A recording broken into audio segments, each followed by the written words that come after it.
Still an expensive day for Steven Taylor, you'd say. Halfway through his third, he's given up 27 without taking a wicket. Especially considering his most recent innings went for 16 in 4 overs for Atlanta Fire on Sunday in the minor league cricket final. On this field,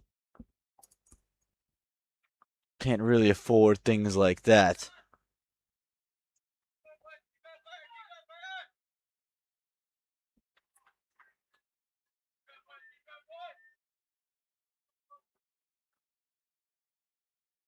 Doesn't look to take Steven on even more. Square leg continuously gets pushed straighter.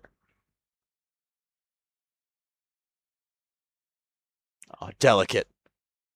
Great use of the pace from Unmukhchand. And Sunny Patel, excellent commitment from him. What a hustle there from Sunny Patel. Really does give his all. He is kind of just does a little bit of everything for this team.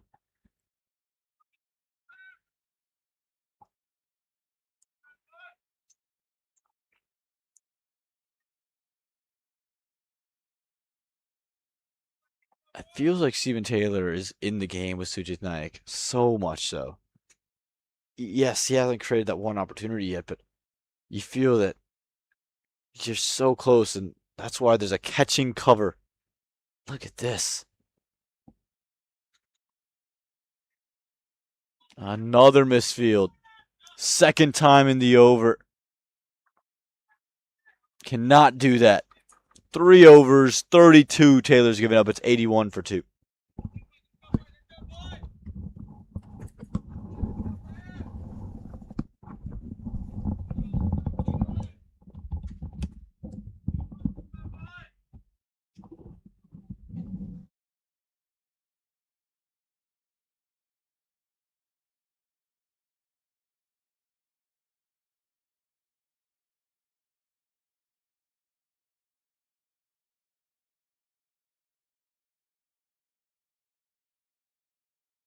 Javins for Funny Samhadri, and he'll have a smile to share with Unmukhchand, both of whom were members of the Atlanta Lightning back in 2024. Chand was actually his captain, remember, in John's lone year in the Southern Division.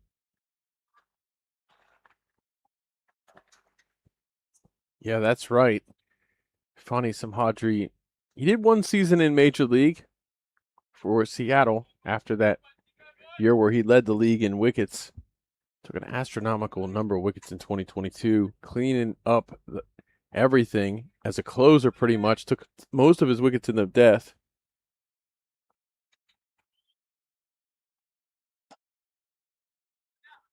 Hasn't really found a length today, has he? It doesn't seem like he's really in control consistently.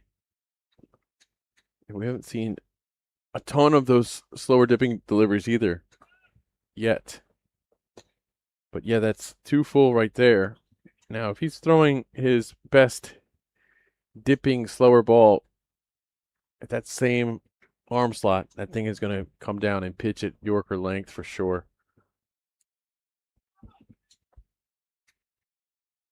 Slight interruption here as Nike has to change the pads and tie a shoe.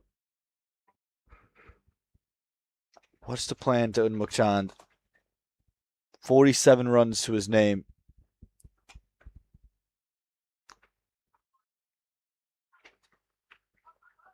Nicely stopped. Dealt with all the juggling bounces beautifully. Very well stopped at the boundary there. I think that's exactly the way Onmuk's going to take on Funny. He knows how dangerous Funny is. If you try to go big and you lose your shape and you just try to outdo him, there really is no scoreboard pressure right now, which works against Funny's. Which works against Funny, and it works to the advantage of Onmukchand.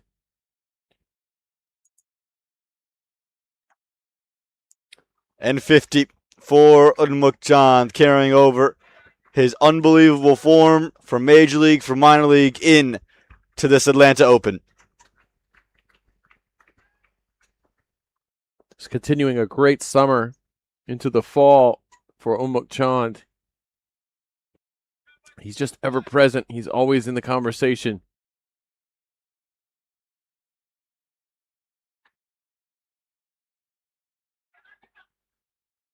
And these two have done an exceptional job, even while the boundaries aren't flowing. They're at least able to milk singles, and you feel the fire so far out of this contest right now. Absolutely. The Raiders Unlimited are in full control right now. Wicket could change that, though. If Unmukt falls at any point here in the next couple of overs, it gets very, very, very interesting. But he is not looking like he wants to be the victim of Fani Simhadri here. Sometimes you think you see a meatball with Fani Simhadri. Your eyes get big and then the ball disappears. You end up putting it straight up in the air or missing it entirely.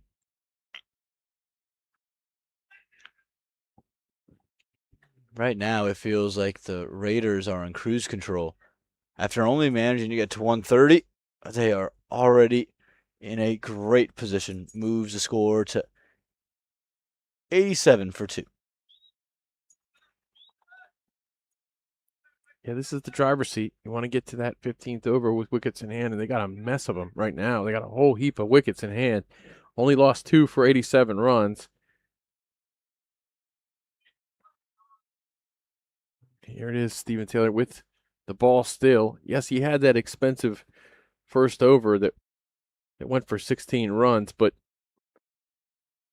and he's been uncharacteristically expensive throughout the course of his innings, 32 runs from 3 overs. But as you said, the last over that he bowled, he is asking questions here when Sujit is on strike.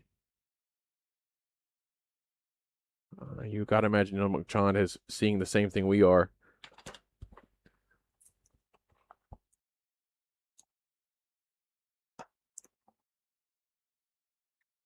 Just the one. But intent clear from Unmuk. You can see he's not looking to only get one. He's going to use his feet, look to lift. And I'm just curious if Sujit's approach is the very same. He's been profitable going straight, but hasn't scored in any other region of the ground against Steven. Turn. Genuine turn.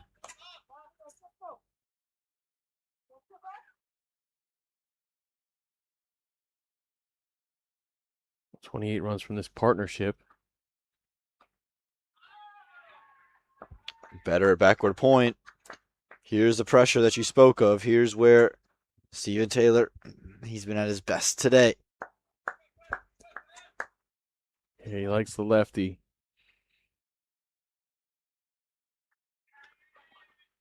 Gonna land safe. Will find himself so unlucky there, Stephen Taylor. He got the best of Sujit, but that brings up Unmuk Chand here. Yeah, you don't think they were really focusing on even considering taking 2 as long as Unmuk was brought to the crease.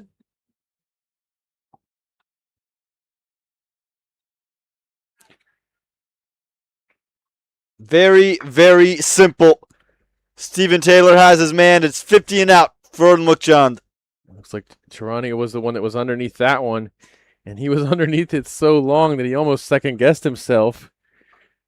Sometimes the easiest catches are the ones that get spilled, but he handled this one, and that is the one you want to get. Onmuk Chand, who has done such a tremendous job. Did the fire get him out in time? Only time will tell. It's 89 for 3 as Unmuk departs for 52.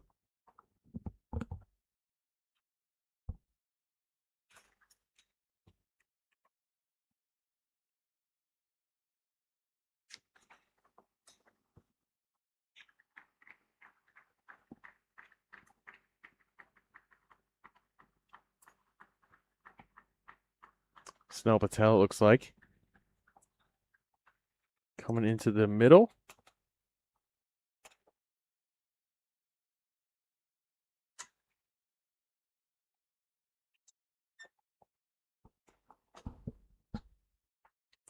in a great position are the Raiders, even with that loss of Unmuk Chand, in a position where you sat there and say, okay, platform sets, chance to get to 150 and beyond, definitely on the cards.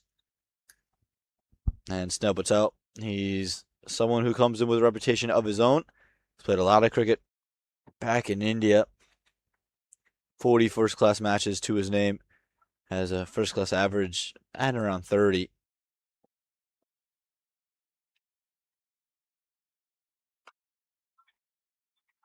And takes advantage of the loosener early. Tremendous work in the field yet again from the Fire. Looks like Rishi Pandey out there scampering to get that one. Very well stopped at the boundary, and that's the end of Stephen Taylor for the day. He was expensive, 35 runs, but he got Unmuk Chand here heading into the 15th over.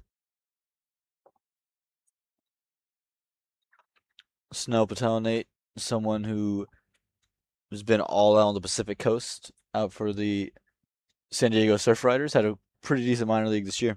Yes, he did. I heard his name quite a bit. We probably said his name a bit on the minor league show on MLC Network.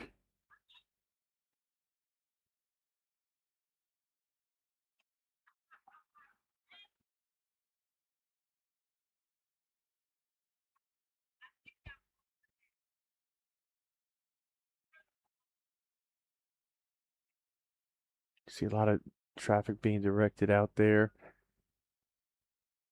Hiru, Steven, Sunny Patel, as Zishan Maksud is going to bowl his final over. My goodness, how good has he been?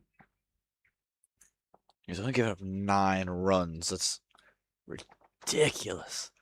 The way he's played, taking the one wicket, and I think he's eyeing a second. Meticulous with the way he's changing the field at the moment. Wants every angle to be right. And someone who carries his kind of international experience would be given the license to do so.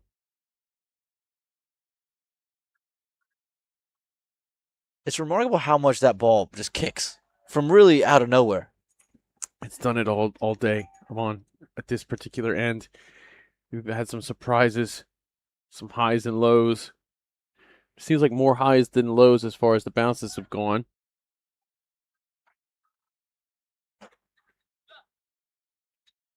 Now with the lefty, another change in field. Very meticulous again. Long off, much straighter.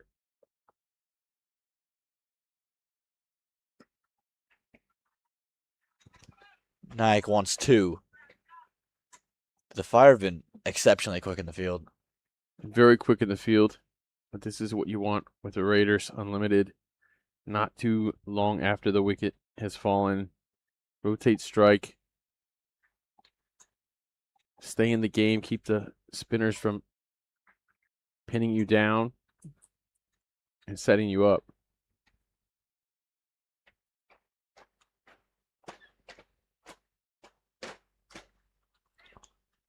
But give the Raiders a lot of credit. They have not gone to a phase or a period of the game where you said, they can't score. That's right. When they've had a bad over or a slow over, they've answered it with a decent over at least.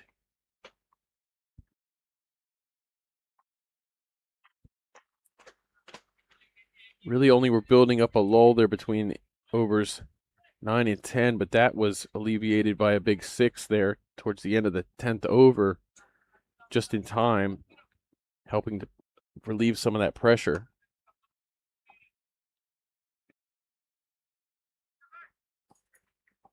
Remarkable to see a slip in the 14th over. And you can just see, again, the problems Zishan Maksud has caused. Just 13 runs he's given up. You go 4 overs 13 in a T20 against this kind of batting lineup.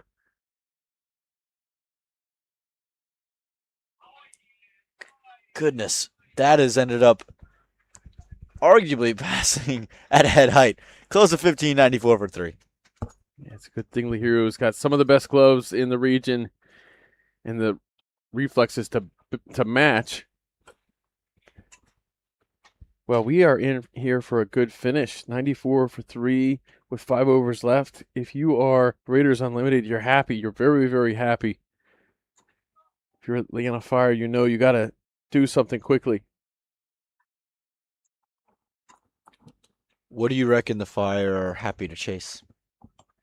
Oh, I think that the Fire want to probably hold them to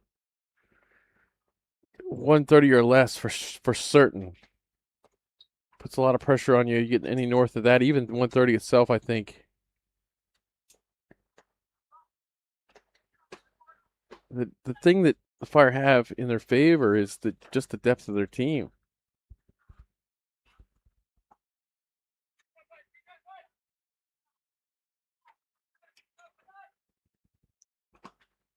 But at the same time, I don't know if this particular 11 has the depth that like Atlanta Lightning had earlier today, where you're putting in Jesse Singh in at number 10. That is just absurd. And that's what it took for them to put up 150 in the first innings. And I think they're in a better position, to be honest with you. The Raiders are, because you have the wickets in hand, like you mentioned. That's the big thing. Right. And you're going into different pace bowling at lineups. Shadley very full on that and wide. Unusual loose wide delivery from Shadley Benchkolkwik. He's unhappy with the call, but unhappy in the Shadley van Schalkwijk way. Just a little smile. We saw him this morning. Really lights up your day, I think. Sometimes when you talk to Shadley, just the attitude that he has, the way he carries himself. Yeah, I mean, and you notice it straight away. You don't have to do much talking to him to notice it, because as soon as you say, "How you doing, Shay?" He's like, "Always good. Life's too short." Yeah. Every time. That's his phrase. And he's not just saying that to say that. He genuinely believes it, and you can see it by the way he goes about his day and his career. He's absolutely right about life being too short, Amon. You got to appreciate every moment of it. Like I'm appreciating this moment here in Atlanta at this Atlanta Open with you. So lucky to be doing this. We got a kind of a late start to the party, but happy to be here nonetheless with the incredible production crew, and it's happening at both venues. There's a live stream on all 4 grounds, but 2 grounds have the full production, and we've got our very own Brian Walters, Lenya Chaibar, and Faisal Shah there commentating those. And it's so cool to see all the people around, to see Harsh Kandoy, to see Ayan Vikes. Absolutely, not to mention the incredible talent in the middle, right in front of us. We've gotten ourselves a really beautiful day here.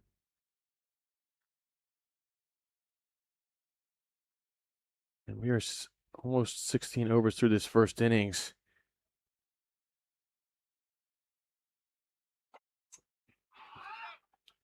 God, how good is Shadley van Schalkwijk? In this pressure situation, hasn't really gone to the strategy of just, okay, I'm gonna let the wicket just do all the talking. He's gone wide Yorkers, and he's nailing the off cutters as well. He's not taking anything for granted. He's just going to go out there and be his usual self, as he tends to be in every phase, in every aspect of his life, it seems, from this point of view.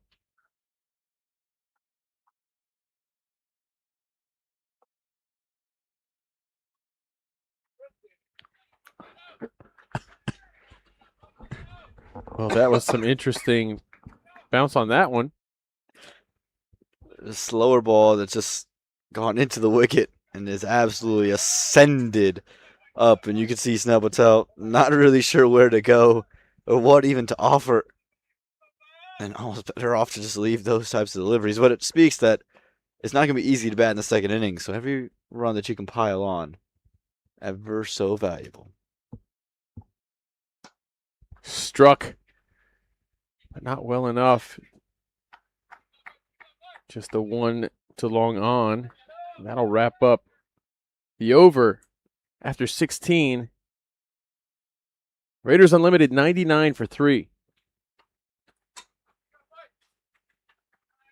We got 4 overs for them to pile these runs on. After that solid over from Shadley, where you would have thought that maybe there would have been some acceleration. Maybe Atlanta Fire are eyeing somewhere around 125 or so. Yeah, again, it's not like the Fire can't bat here. Right? There's plenty of batting depth. The Ahad Maliks of the world, your Jamar Hamilton, the Hiro Malanta, Shadley von Skolkovic, Zisha Maksud, Rishi Pandit. Who comes in for Stephen Taylor becomes your big question, but plenty of batting. And I think on any surface, they'll fancy their chances chasing 130. If you're the Raiders, I'm just curious who you're going to attack, because you don't attack Shadley von Skolkovic, you might just be playing into the hands of the Fire, because Funny Samhadri is at his best when people are going after. Yeah, it looks like we're probably going to see Fani here obviously in the 17th, and then probably again in the 19th. But you're right. When you don't save all your destruction for Fani, he'll make you pay. And there goes that full dipping delivery.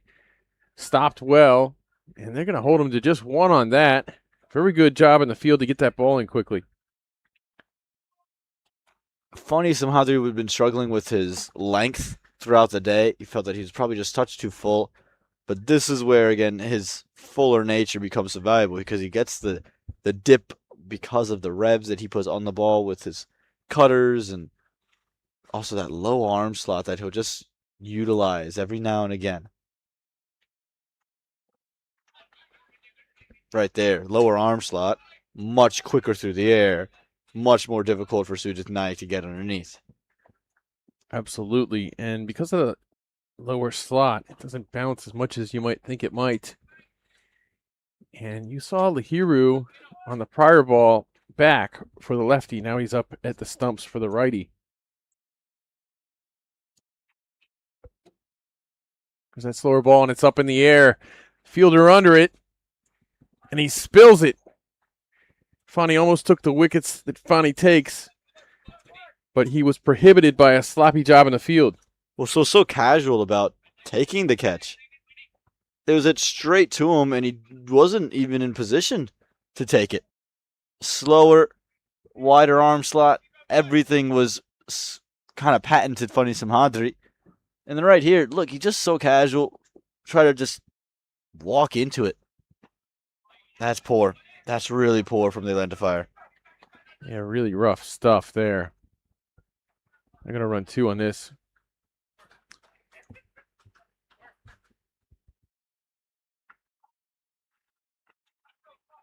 It's a whole other game, too. You take another wicket, you get Snell Patel out of there, and then you might have to bring in an Abhishek Paradkar or Corney Dry. Heath Richards would presumably be your next, but a new man having to adjust to conditions in the middle. Absolutely. This one's cranked. The fielder will just turn around and get himself ready to go into the woods. What a shot. That's cruel.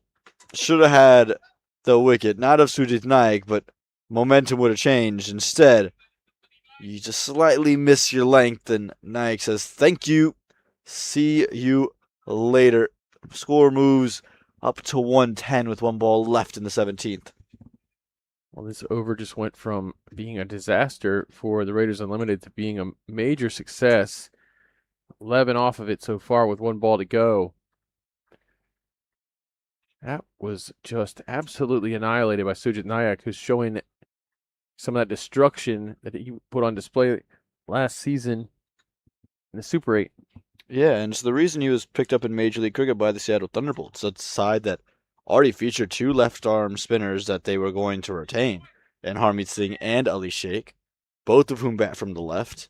And even then, they said, "No, we need Sujit." It's when Fani gets the benefit of a interesting bounce to end the over with a dot. After 17, 110 for 3, Raiders Unlimited threatening to put up a really good total. Yeah, and a really good position. Again, Sujit is seeing the ball, even with the extra couple of bounces that are going to come into effect.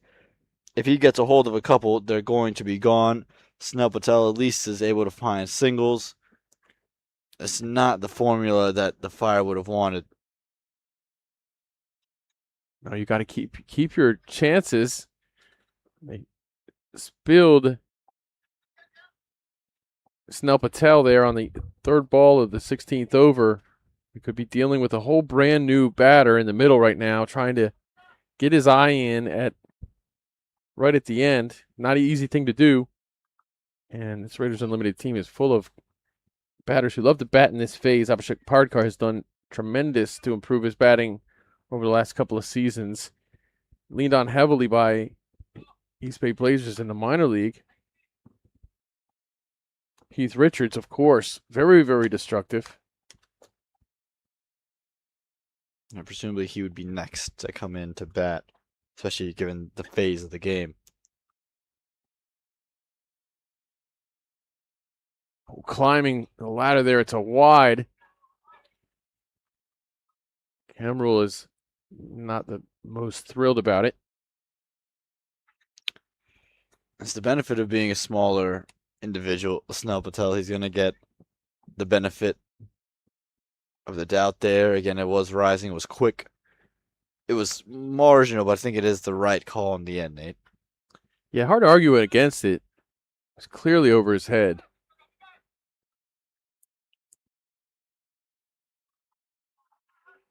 Look at that. Lahiru had to go up top, make himself big just to get a chance to catch that.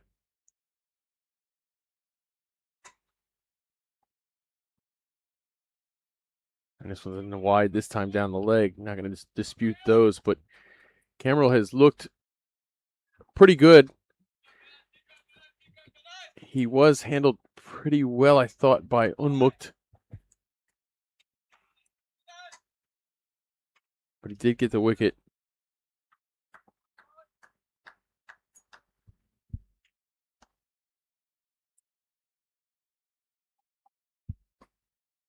Flicked directly at Jamar there in the deep.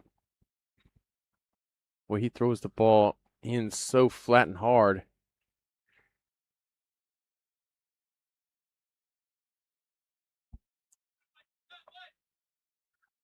What's your plan to Sudhir Nayak? Someone who, again, is looking to attack you straight.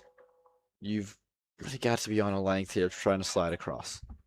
You don't want him to be able to launch into you in the V. Force him to play on the back foot and force him to play square.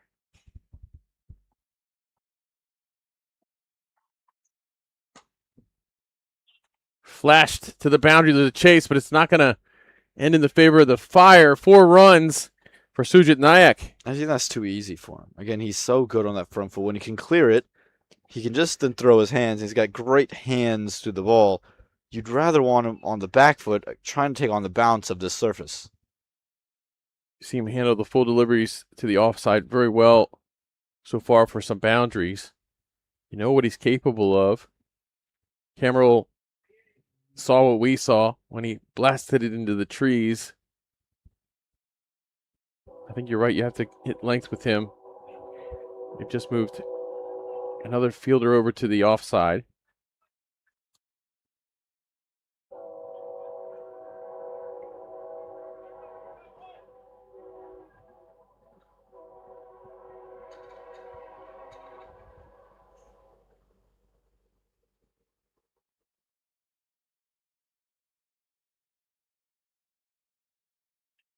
Better, right? And that right there is an example of you force Sujit now to play a different style.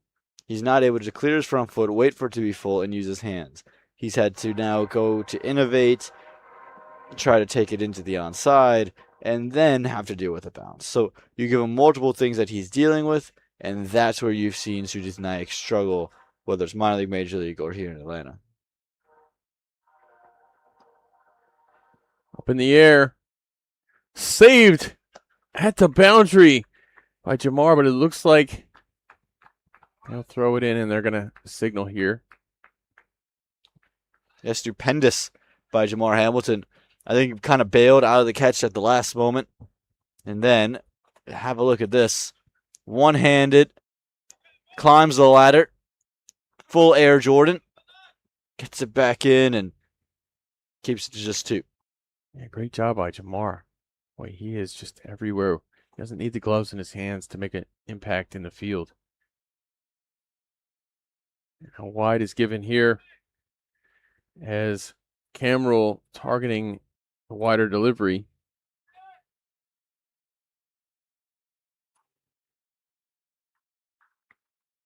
Yeah, and again, I just don't love the ploy of that full. I just think it's letting Nike off the hook. If you've already told him, hey, I'm going to push it wide and full, he's just going to maneuver outside the off stump and play it in his arc. Up in the air. Jamar's got a long way to run. What a good stop once again as it took a high bounce on him, and he was able to stop on a dime and jump up and get it. You can't keep this man out of the game. He's got a Stairmaster, that's for sure. Brilliant. There's your Super Mario leap, Nate, that you referred to. That's the B button. B button. That is the kind of ball that Sarvjit Lada is going to head when he's in his action on full flight. A bit of a timeout here for the batter.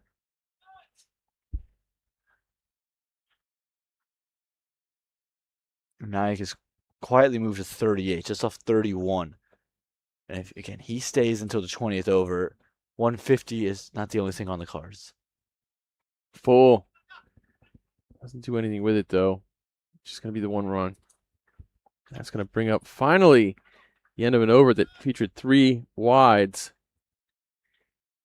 18th over ends at 123 for 3, and Raiders Unlimited have to be happy with how things are going.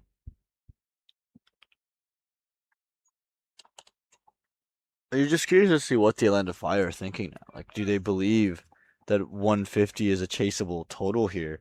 Scoreboard pressure is such a huge thing.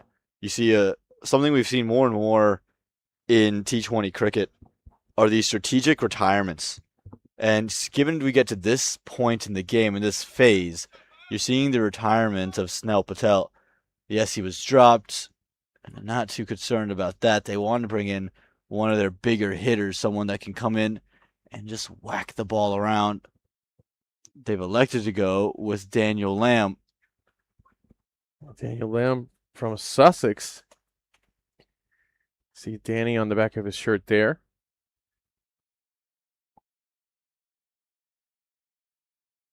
Well, he's going to want to wallop this thing around and justify his presence here in basically a pinch hit situation. And they have a plethora of those options too. Again, Heath Richards, Abhishek Pararkar, 2 guys that can play that role. And then Cornet Dry, he would feel confident in his own ability. Still yet to see Daniel Babb. So we see Shadley for the 19th. Guessing we'll see Fonny from the other end. Very full. Sujit is going to bring Lamb on to strike, and we're going to see what Danny can do. Yeah, again, he'd be sent out with a very specific role, saying, look, we've got guys that can hit behind you. You're in here to push the boundaries on the board. Don't collect any dot balls. But if you come back to a 6 off 6 with 6 singles, you haven't done our job. If you come back to a 6 off 6 with a 6, maybe we can forgive you. That's going to be what they say to him. I think if 5 of those are at the length where the bounce is unpredictable, then I think you'll forgive him. Shadley here in the death. This is something he specializes in. It does quite well. You know he's going to bowl to the situation. He always plays to the situation.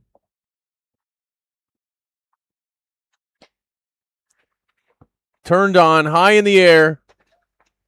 Caught, juggled, caught again. And that's the end of the day for Danny. And Shadley delivers in the death. Tell me something you don't hear every day, Nate, because that's just the 5 o'clock news. Try to heave it into the onside, slightly bigger for the right-hander down there. And the Fire, who have had their problems in the field catching the ball this time. Yep, 1, 2, 3, they're all the same. Bobble or not, you'll take them as a catch in the end. The punt to Lamb doesn't work out, and it's 124 for 5. Looks to me like Heath Richards is making his way in now. And like you said, nothing really lost as far as the team's concerned. Daniel Lamb tried. He certainly gave it his all. Just missed. Yeah, slightly into the wind as well. Probably a couple of factors that let that happen. But again, he was not concerned about the wickets in hand because Heath Richards is another one of these big hitters. Ask Haris Rauf when he experienced the full end of Heath Richards in 2024, nearly winning the game for MI New York against the San Francisco Unicorns. Needed 4 from the last after having hit Rauf for 15.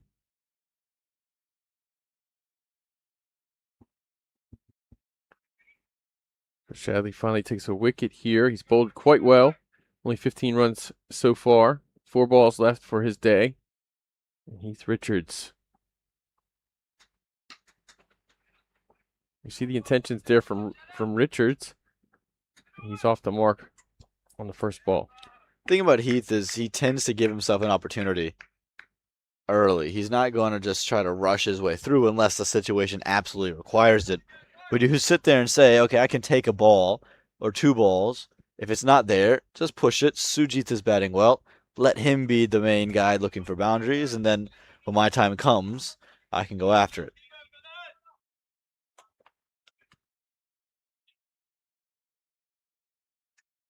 Yeah, Nayak has done some kind of a great job here today.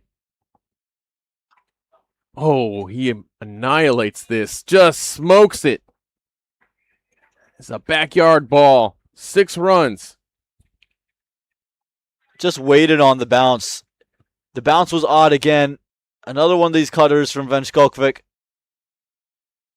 It just sat up a touch. And Sujith Naik had the time that he needed to send it away. Huge 6 to bring up the 130. And Naik, he's moved into the 40s. I don't know if there's any hope to get that ball back.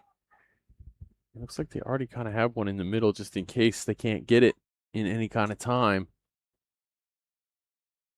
It's really thick over there, Alon. It'd be a heck of a job by the ball finding committee to get that one. Oh my goodness. It's come back. They got straight it. away. Well, Brilliant. I think it was Jamar Hamilton in there, Pup, aka Pup, sniffing that one out in the bushes. And the hound is on the trail.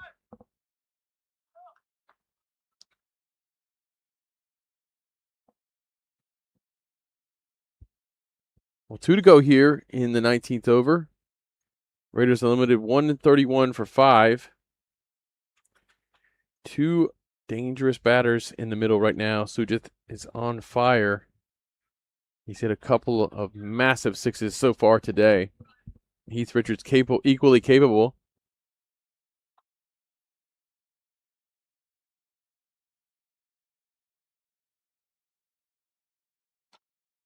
Off the edge, it's going to fly away into safety. And they're going to run 2. Ooh, collision there between Lahiru and Nayak. I wouldn't want to get in Nayak's way, that's for sure. But Lahiru looks like he's smiling about it at least. It's good to see no one's hurt because of it.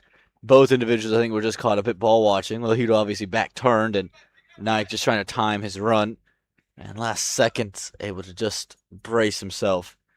Just one of those inevitable collisions. Sometimes they happen. You just can't. You got to steer into the skid sometimes, right? Yeah. 133 for 5. And again, Sujith Naik, he's on 48 now. Eyeing a milestone.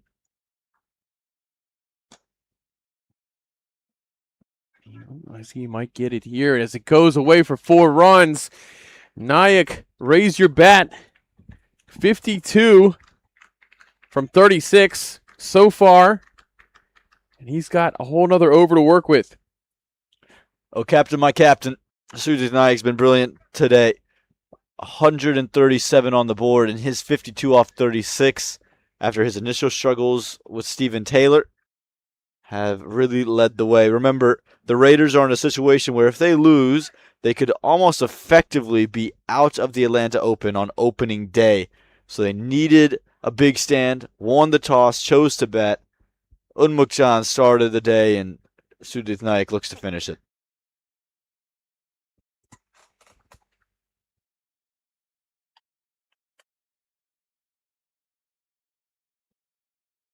And it looks like we're not going to see Funny. We're going to see Kumrul.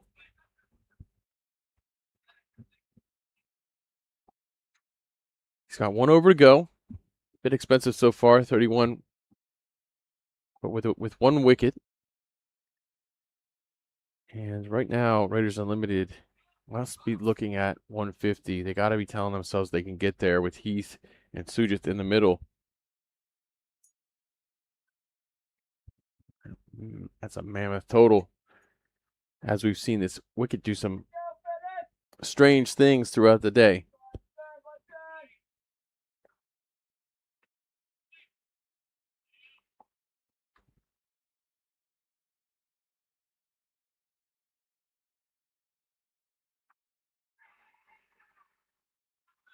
A run through. Take the extra run there. Well, I think it could have been turned into a run out, but Kumrul was just unable to pick up the ball. It was actually really nicely done to get the ball into him. And that's where the disappointment was from most of the field.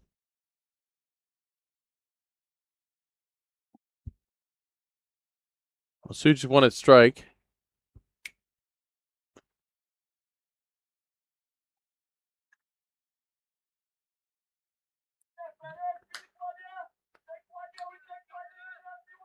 So not a wide, but this is the man you want on strike if you're the Raiders. In full flow.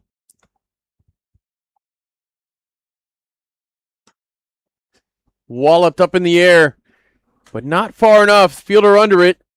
Taken. Zishan Maksud. And that's the end of the day for Sujith Naik, who's done an awful lot of damage here.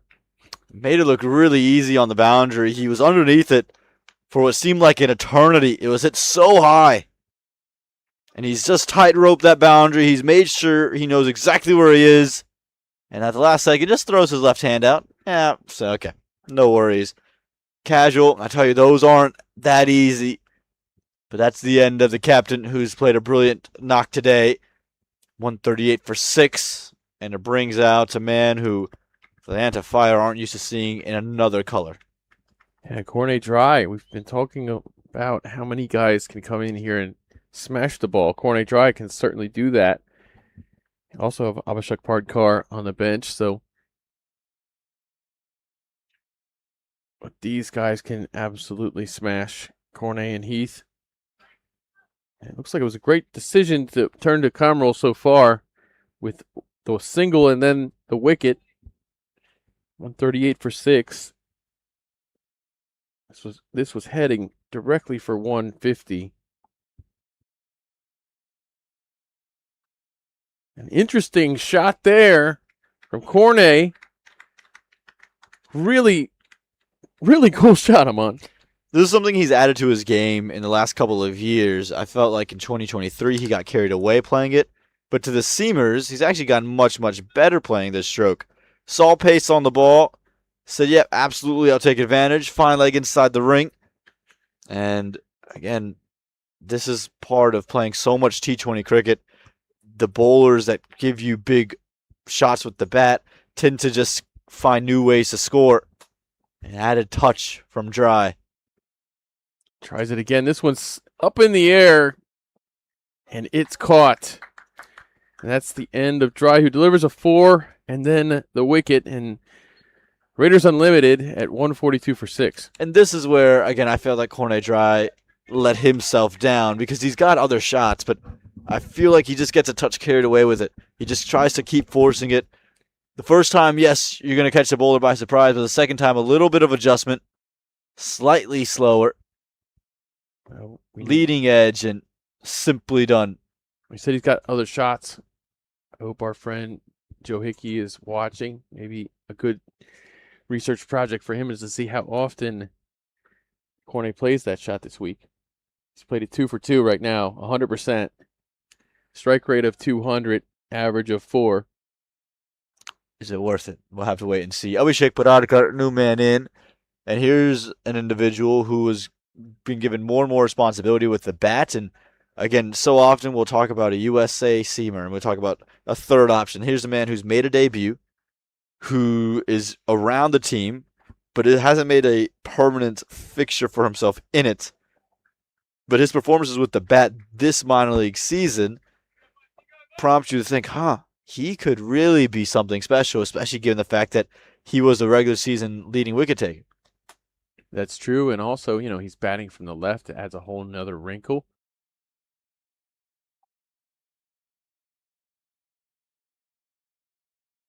And this one, not where you wanted it. He'll get off the mark, and that'll bring in Heath Richards for the final ball. He's done a lot of watching, has Heath Richards. Markedly, this will only be his third ball faced. And again, he's got so much power. He's also got an incredible amount of innovation. So that's why Deep Point has been sent back, because the Fire would know he likes to play that really switch hit.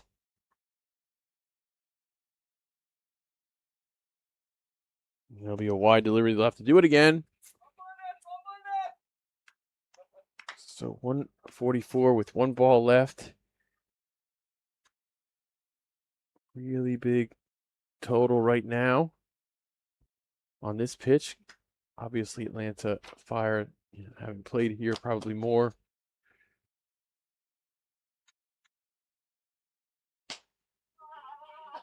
Smashed. 6 runs over the running Shadley and Skulkvik. And what a way to end the innings, directly at 150. Tell you what, we were right down the barrel of this one. Stood up tall, got the length on, and he sent us a little gift. Thankfully, it just kept pushing a bit right. I thought we might have to maneuver you out of the way, Nate, off the bat. But brilliant from the Raiders. They dominated this innings full on. 150 is what they finished with, thanks to that 6. And again, you talk about the 250s, talk about in a pressure situation. I don't think you can be much more impressed than what the Raiders did right now. Pressure is on from ball 1 in the second innings coming up. There's a couple of questions about this batting side, one of them being, will we see Steven Taylor and when, and who would bat for him as a substitute? We're going to take a break now as Raiders Unlimited put on 150 for 7. We got the second innings coming up, so stay tuned and join us soon.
Welcome back to the Buttonveers Cricket Complex here in Rydal, Georgia.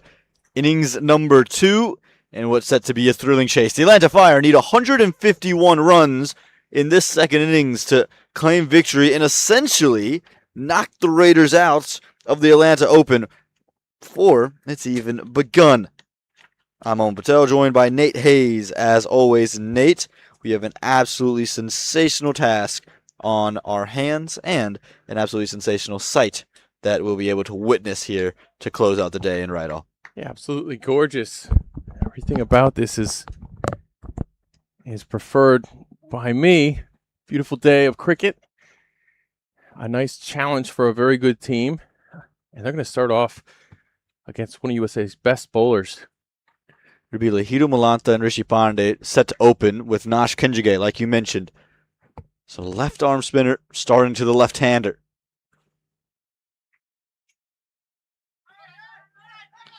Could be run out. This could be out. This could be out. No. Pandey quick enough. Oh, close call. Rishi Pandey got a little careless, I think, deciding to run on that, but got in by the skin of his teeth. Unbelievable right there. What a way to start off here. Would have been a disaster, an absolute disaster for Atlanta Fire if Pandey couldn't have scored. Tells you what to expect from the rest of the game if ball one had that much in it. Rishi Pandey, he has had some incredible form as of late, Nate. He certainly has in the Super 8 in the group stage, the 3 games. He scored 137 runs, 2 half centuries in that span. He was vital in getting the team to the final.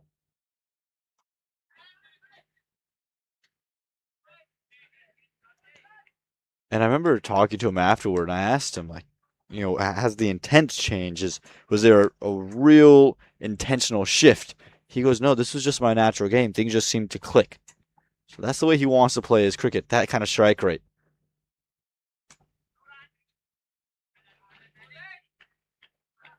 Yeah, he looks very comfortable at Church Street Park. We're going to count on him again today. This is a pretty good size target. 151 on this particular wicket. Not easy, and this bowling attack from Raiders Unlimited looks very, very stiff. And all this being done, presumably without Stephen Taylor with the bat for the Atlanta Fire.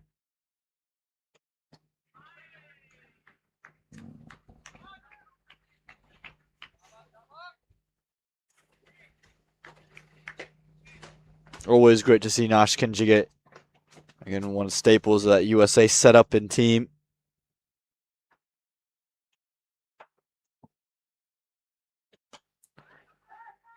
And starts off with an over that just goes for 2 runs. There's 1 delivery left, but sensational start considering the fast bowling exploits to come, Nate. Well, yeah, anytime you've got Heath Richards, Corney Dry, Abhishek Parkar, you have options aplenty from the fast bowling department, but we do see Nash Kenjige bowl almost every single time in the power play.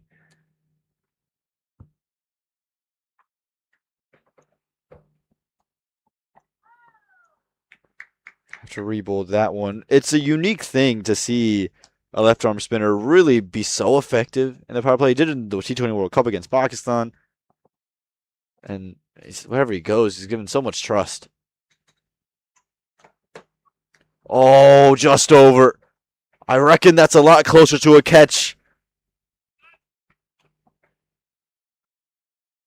Yeah, hard luck there. That was very close to a catch. You have to think that would normally be caught, but ending the first over with a 4, Atlanta Fire are going to be happy with that. I think that's gone through his hands, Nate. It looked like it was going to be right in the grips, and it just went straight through. Looks like Daniel Babb from Caribbean there.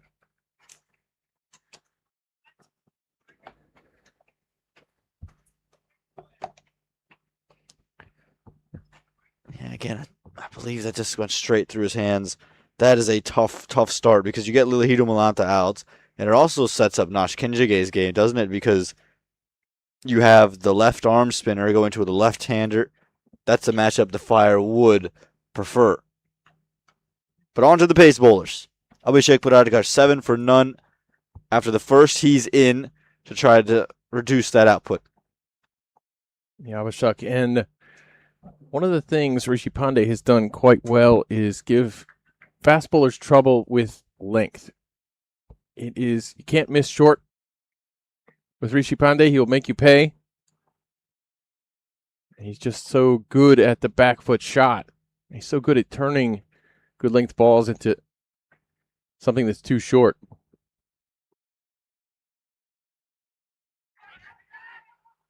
Just short. What a start from Abhishek Puratkar. You see this one jump up, catch the gloves of Pandey, and it would have been gone if they could have gotten to it.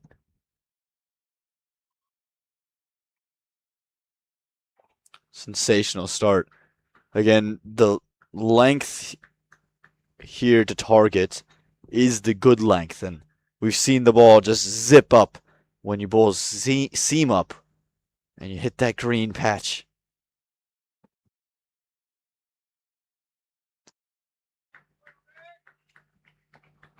Great to see Abhishek Puratkar in the Atlanta Open. This is the very first time he's playing in the Atlanta Open. Actually, the very first time he's in Atlanta, period, Nate, and he's just excited to be a part of another Open. Well, that's very cool. He led minor league in the regular season in wickets. He took a wicket in Major League Cricket out in Oakland in his one appearance in Major League. He was very happy with that.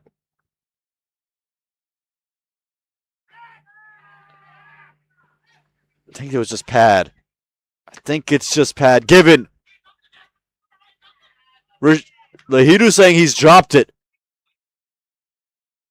Everything happening here. Finger was risen. And Lahiru saying he's dropped it.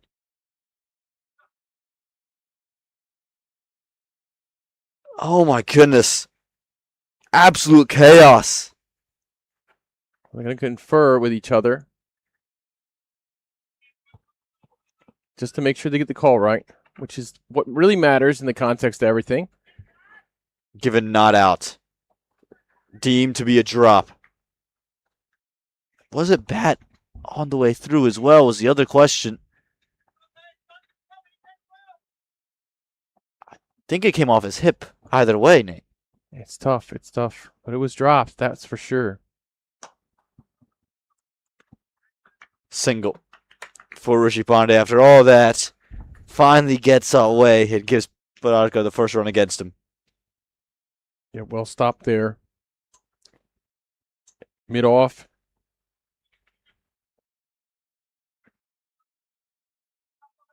And we'll see Lahiru now.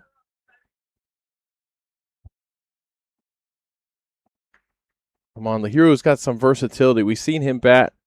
We've seen him open. We've seen him bat in the middle. He's equally good in my mind at both things, or he's close to equally good at both roles. Yeah, I think this is his preferred position, opening the bat, and I think that's where he's at his best, but you're absolutely right. So adaptable to different situations. And he would have seen a lot of Abhishek Puratkar as well. Both of these two in that Pacific Conference out on the Western Division. Obviously, Abhishek for the East Bay Blazers and Lahiru this past season for those Thunderbolts. Before that, the Silicon Valley Strikers. Washington Freedom as well. In Major League Cricket does work there. And yeah, both of these two in that Washington franchise and would have seen each other in the nets quite a bit. Nicely worked away. Great effort on the rope, but goes in vain. 4 runs for Lahiru Malanta. Very nice effort. It almost looks like a foregone conclusion that was going to go for 4, but for a second there, we thought he might have stopped it. We've seen incredible efforts in the field, and again, because of the softest nature of this grass, and there's just a touch probably thicker than they would want it, even though it looks phenomenal, there are these long chases that go in effect. The grass right now out here quite healthy.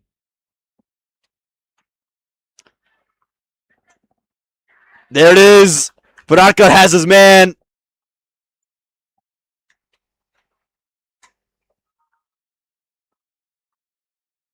This one held on to. And the hero will be disappointed in himself. Atlanta Fire would have really wanted to count on him to go deep, but what a good job at Paradkar there.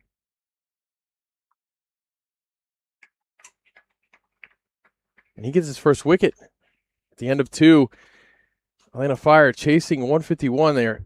13 with a loss of 1. Huge there. He saw Lahidu just point to the wicket and trying to just stopped on him, it seemed. That he was through the shot before it ever came. And so he's incredibly frustrated by that fact. New man looks to be Ahad Malik. I've seen Malik a bit here throughout the South in the past. We know he likes to run. He's very active. He's represented the Baltimore Royals franchise in minor league cricket, and he's very prolific up there on the East Coast. But now he's got an opportunity down here with the Atlanta Fire. And what will go hand in hand with him is Rishi Pandey's ability to be very quick between the wickets. So this could be a really good pairing. The other part of this, though, is that Ahad Malik tends to be a great runner, even to his own detriment. Well, that's true. He's very eager to go. He's quite eager to go. You have to be on your toes when you're running with him. You have to be decisive. And it looks like Corny Dry is going to get the ball. That's rather curious to me. You would have thought Nosh maybe gets a second? Or is it just with the left-hander again back in? They felt they wanted the Lahidu matchup maybe could have been the big difference there. Check more of this from both Pandey and Malik. Yeah, you do want to score some runs here in the power play for certain. After 2, Raiders Unlimited were 20 without loss after that expensive 16 run second over against Steven Taylor. Right now, the Fire 14 for 1 after 2.1.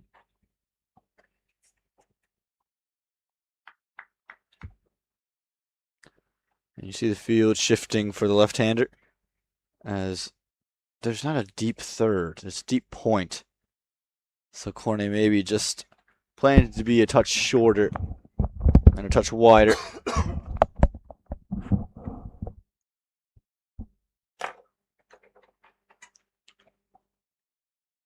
Corney back in the Butterbeers Cricket Complex since he left.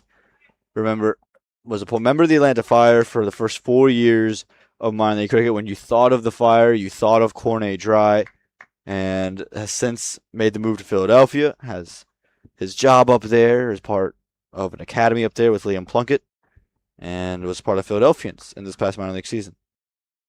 Yeah, no question. Has he been affiliated with this Fire team in memory? One of the leading wicket takers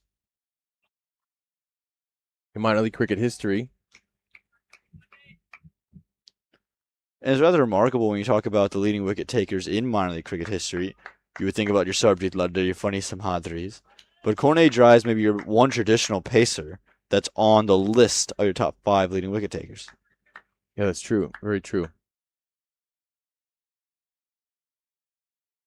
Lada and Funny Samhadri have been kind of linked right at the hip as far as their statistics, their economy, and wicket-taking prowess just about neck and neck.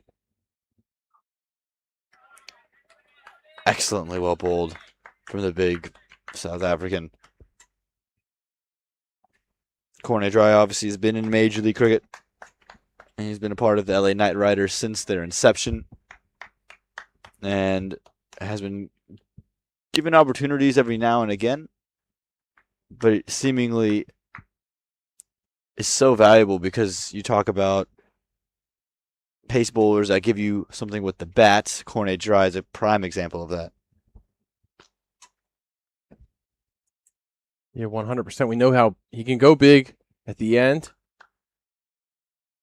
He can start you off and close out an innings with the ball.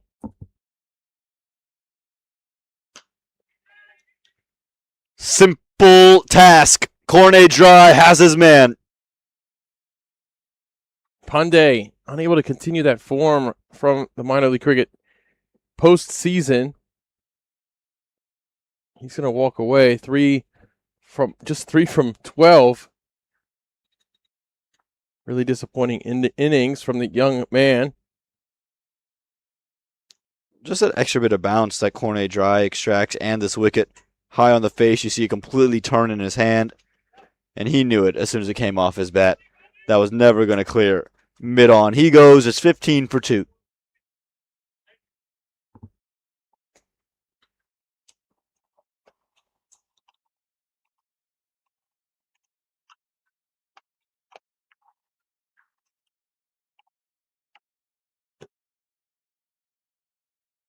New man in. Looks like Viraj Vagela.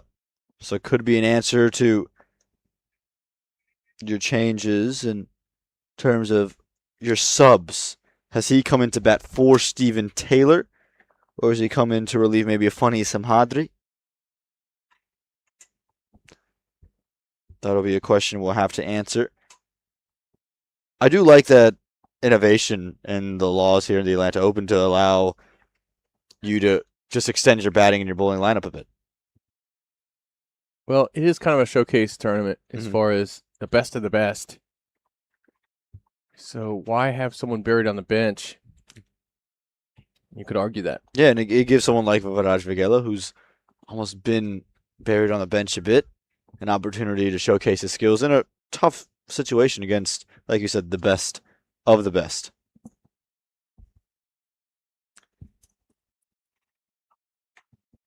And according to what we've just been informed, he is in for Fani Samhadri. So it opens up the question, Stephen Taylor. Can he bat, and when will he bat? Close of over number 3, 16 for 2.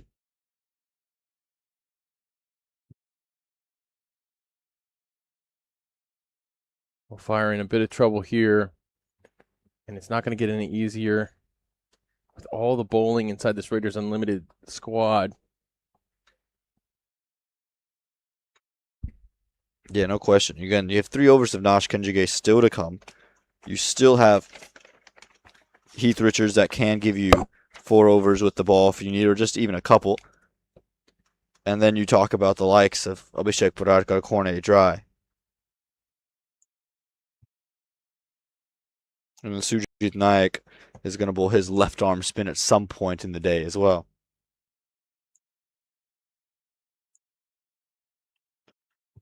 Right now, it'll be Abhishek to continue. Why not? Gets the big wicket of Lahiru Malanta, and now has 2 right-handers to work at. Excuse me, a righty and a lefty combination still with Malik out there.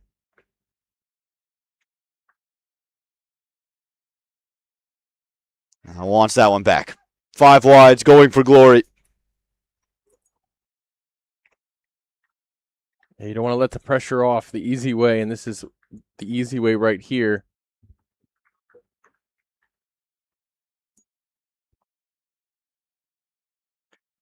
And again, it's just reading these conditions here.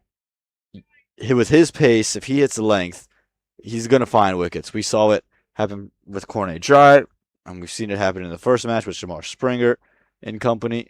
Carmine LaRue, how brilliant was he from the left?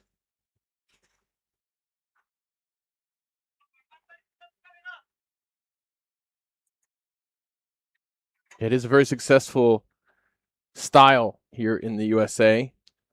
Anything from the left. Struggling with his consistency now, but yeah, from the left, 100%, but also just on this surface. Again, the length, it's not having to reinvent the wheel here. It's very simple what you should go after. That's true, and I think maybe Abhishek Parker having a little bit of trouble here with the run-up. As he kind of kicks away some of the dirt there. Make a better landing place for himself. He does have to kind of go up onto a lip.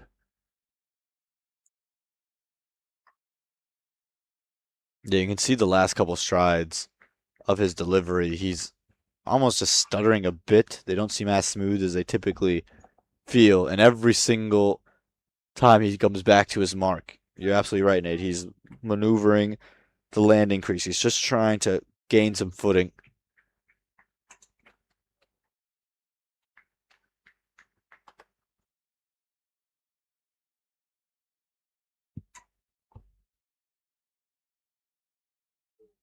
You can feel that kind of the fall, the entrance of the autumn season in the air right now here in Atlanta.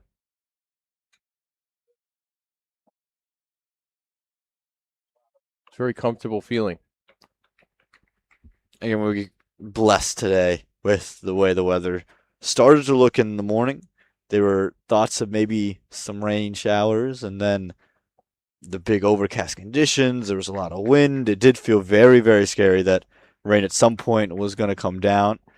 But since it's cleared, the sun has come out, and we've gotten 2 full games of cricket on this field, and all around us there's 4 fields in action. And it's been an unbelievable effort to get all of those up and running and streamed live onto YouTube on the MLC Network. Big shouts. Excellent delivery, however.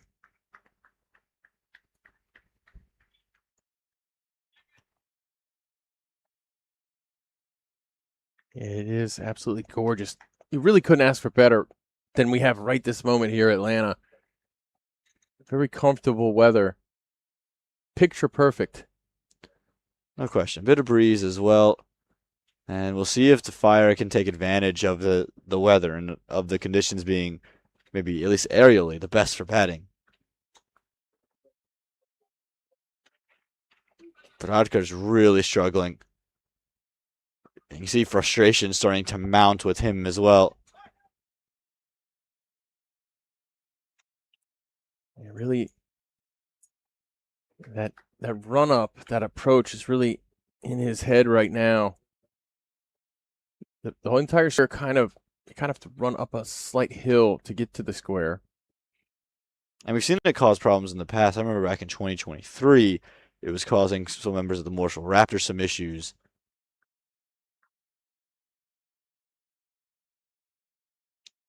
You have to get acclimatized to conditions, though, very quickly in these open-style competitions. There it is. Heavy ball, hits high on the face.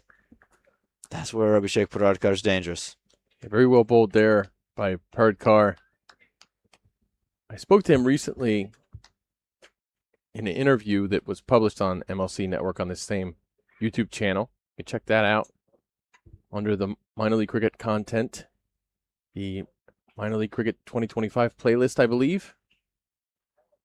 But it was great talking to him about how he's come around and his experiences the last year or two. He was telling me earlier today that it's only his second time playing an open-style competition. The only other time was the LA Open. That would have been 3-4 years ago at this point now. And so he was like, I just want to play more and more, be part of more and more of these competitions, and feature in some of the other domestic opportunities that are in store for him. Well, he's improved year by year with the ball. He's definitely improved. Very dangerous this season in minor league. And he's trying to recover from a kind of a rocky over here. Lift. And serious lift off from Paradkar to close what was an over that had plenty of extras, 28 for 2. He still survived with all those extras and buys and wides, and still only managed a couple off of the bat. And we've gone from 16 for 2 to 28 for 2. The pressure definitely not off. Fire still in quite a hole right here with 2 overs left in the power play, and Nosh Kenjige looking to get the ball right here. I think the biggest concern is the fact that you don't have a batter who looks comfortable. You're holding wickets together, sure, maybe now with 2 wickets down, but the thing that set the Raiders apart was that Unmukt Chand was in and batting and looking very good. Malik Patel for the Lightning earlier was in incredible flow. Right now, neither batter seemingly is there, and you're running out of time to get that batter in rhythm. You absolutely are. Let's see how Viraj Veghela tackles this challenge of Nosh Kenjige, single to start the over. And again, I think for Viraj, this would be a great opportunity for him to be in Tibet. He'll probably be in for most of the season, or excuse me, the tournament. But he's got to do just this. Singles, make sure he's moving at a 100 strike rate, and then look to carry on. He is an aggressive that can go big. Yeah, this lefty-righty partnership, could cause a bit of problems. It always seems to work out in the favor of the batting team. Well stopped at cover. Bounce was a bit awkward. And Nosh is not giving Malik time to maneuver. You can see Nosh, he's so good at adjusting to conditions. So quick through the air right now on a hard length. Yeah, he has a lot of confidence in his execution, which he has every reason to have that confidence. He's executed so well for USA through the years. Took him a long time to crack that T20 team. There's your arm ball. There's the variation that makes him such an excellent T20 cricketer. Absolutely. It took too long for him to crack that team. He was he was playing T20 for USA in 2018, but we got the T20 international status to associates just after that. And until it was up until about 2023 that he was out of the team. Yeah, and it really was the major league season that changed his status. Prolific in minor league, but then got picked up by MI New York. Didn't play at the beginning of the year. Got in towards the back end. Big runouts, big wickets. Kyron Pollard had him open the bowling in Major League Cricket in a playoff scenario. And at that point, all heads were turned. And the right heads were turned as well to get Nosh Kenjige rightfully into that T20 team. So good in the field. Well lifted. Wonderfully played, Ahad Malik.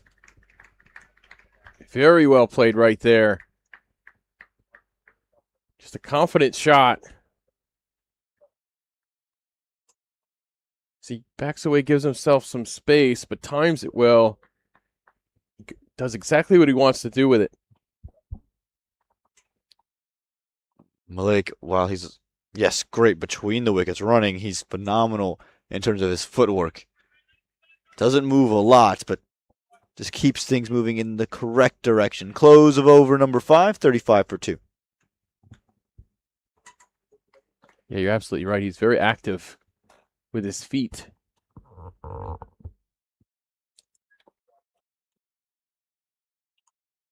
And Viraj Veghela will start this over on strike against Corne Dry, who switches ends for the final over of the power play. Nice recovery here after a couple of wickets.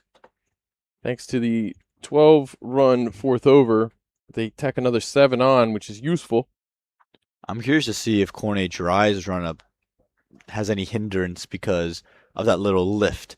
If I think back to 23 when minor league cricket was being played on this, he seemed to be okay from either end, but this will be a real test now as he returns back to Rydal, Georgia. Yeah, true. I think it's a little bit less of a dramatic lip on that side of the stumps. He'll be bowling over the stumps as a right arm fast bowler.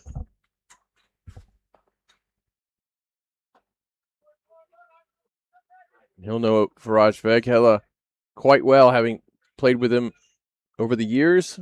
Bowled to him in the nets, I'm sure.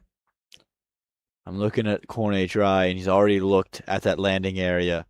First ball, and his eyes are already down there. Just keep your eyes peeled on Corney's reaction to his landing. I remember the first time we saw Corney dry at Church Street Park against Morrisville years ago.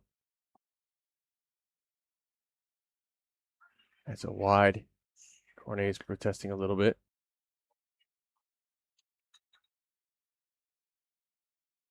Discussing the movement of the... Well, it was deemed a wide, and there's clear bit of deviation off the body, and Vagela made sure to say, yeah, I hit it as well. Good sportsmanship there. Yeah, great sportsmanship. We want to make sure everybody gets everything right.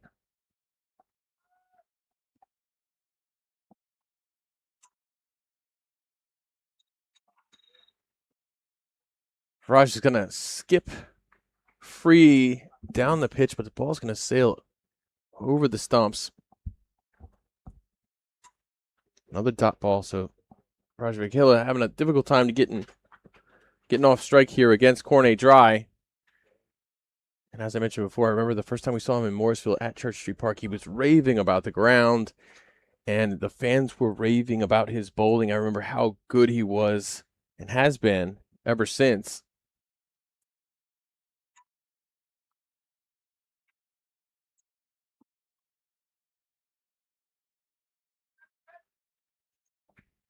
And that one is going to be given wide. Yeah, again, you can already see just a touch more inconsistent maybe is Dry, and he has just a couple of looks at that landing area. I'm not saying it's completely the reason as to why. Seemingly is fine through the crease, but as a fast bowler, if there's just other things plaguing your mind, if you're worried about landing, you're not able to execute the way you need to.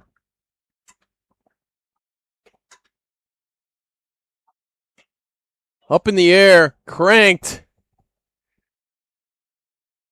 And over the fielder.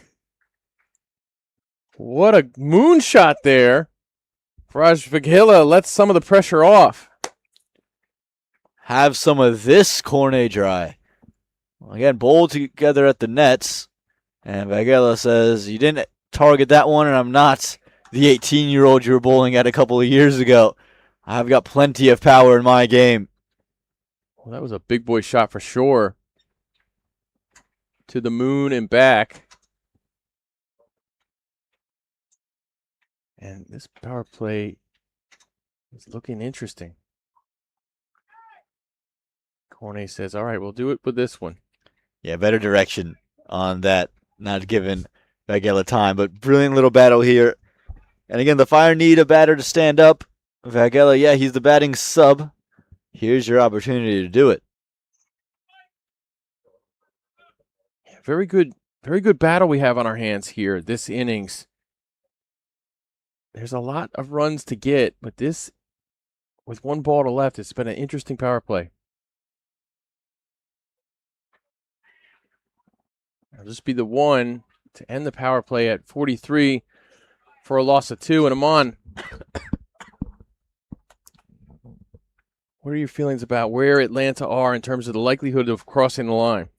Not in a bad spot. You look at that worm, and this was where the Raiders just had a little ascension, but they're on a very similar path at the moment. It's about having that one big partnership, and that's the key. Can you keep that line steady, keep the dots away from it, and whether that's Vagela, whether that's Malik, have that big total. Someone has to put a big total on the board through a nice partnership. Well, Raiders Unlimited didn't lose their second wicket until the 9th over. But after 6, they were 49 with a loss of 1. And right now, the Fire are 43 for 2.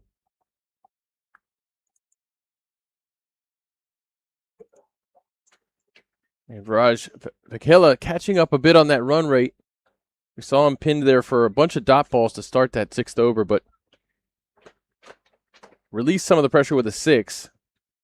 And that combined with a wide gave 7 in the over. And combined with the single at the end gave 8 on the over. And that's what the whole point is that you're not out of this game at all. Even with the early 2 wickets, you're still very much within the game. and within the context as Daniel Barb, he's got the ball in hand, so plenty of left arm spin available. And we'll see if this matchup with the left-hander proves to go in the favor of the Raiders or the Fire.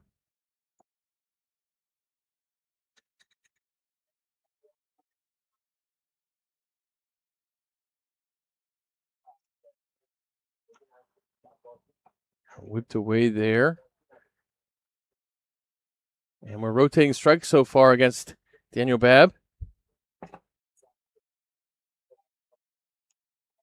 And again, it's trying to feel out Babb. They would have seen a bit more notch conjugate than they would have Babb. So no need to throw your hands at it yet. Just pick and choose your deliveries. Mid-wicket's open. Take that gap. Get 6 to 8 and over in your own unique way. Push to 2 if you can. But again, maturity from a partnership is what's required for the Fire. It's not about trying to find 2 or 3 boundaries every over. Not yet.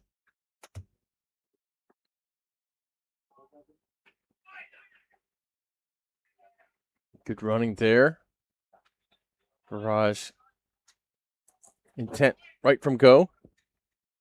And with 2 individuals who are quick between the wickets and very instinctive runners, there are opportunities to turn certain balls that might not be there or maybe half chances into ones. I think that last one's a great example of how any 2 less decisive folks could have easily been run out. Absolutely. But we know how well Malik moves. And so with Raj getting off right out of the gun and just communicating with each other, you know Malik is going to make up the ground. We have a situation here where we've got 5 runs from the over off of 5 balls, and it's very good stuff.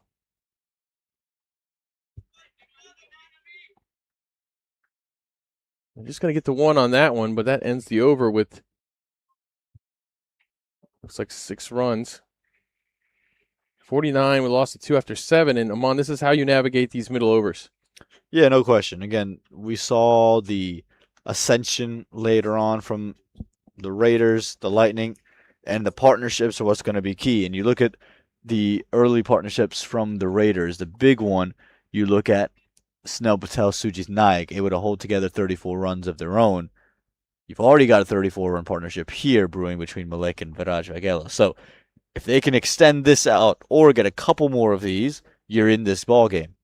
Absolutely. They got some aid there from the extras department. That loose over from Abhishek Pardkar. We both 5 wides to start, then a wide, and there was a leg by in there, and then 2 wide.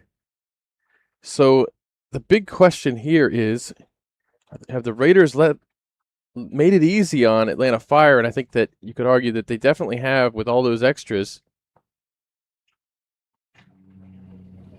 I mean, just imagine this current situation with 10 less runs on the board or 9, 8 less runs on the board. It's a lot more pressure for Atlanta Fire. And even at this point, the required run rate's still under 8. There's nowhere really to go. You are still very much in if you get 6s.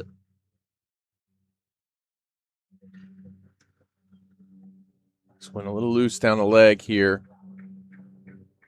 Going to go away for 4.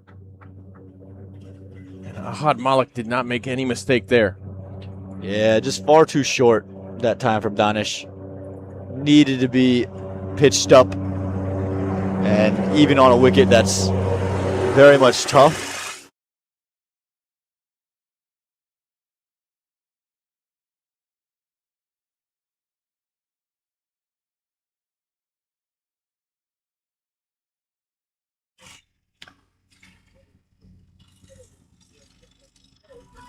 An appeal.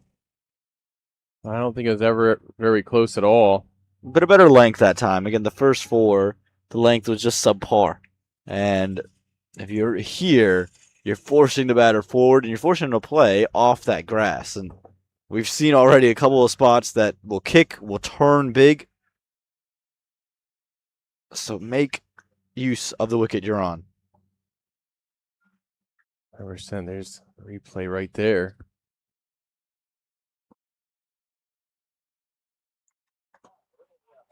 straight. And a boundary.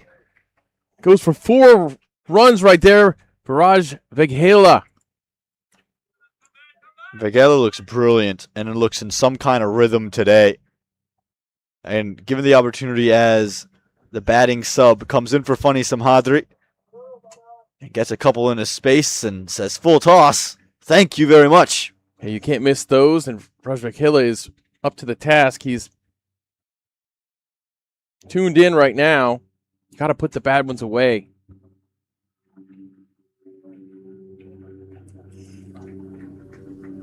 For Danashir's, when he's pitched 2 deliveries on a good length, dot balls or singles. When he's been short or full toss, boundary.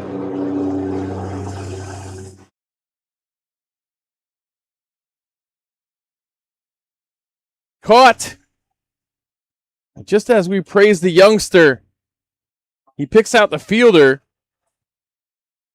Dinesh, that ball turned a ways. Viraj tried to hold up a little bit. He was through the shot pretty much. Plays it right into the hands of the fielder. Yeah, again, not that short, but it was the extra bit of turn off this surface that just undid Viraj. And Nash Kenjige, how often does he make a play at backward point? Does it yet again, and the Fire are 58 for 3. Nash Kenjige, his fielding in Major League, his fielding with USA, he's always in the action. He's always causing problems. I remember this season, him getting a run out. You could almost see it coming. The lackadaisical running from, I think it was the LA Knight Riders, and Nosh, you could see him just foaming at the mouth for a chance, and he got it, and he converted, and this is what he does. He makes big plays and big moments in the field. It's almost like you get another over bowling out of him in terms of production.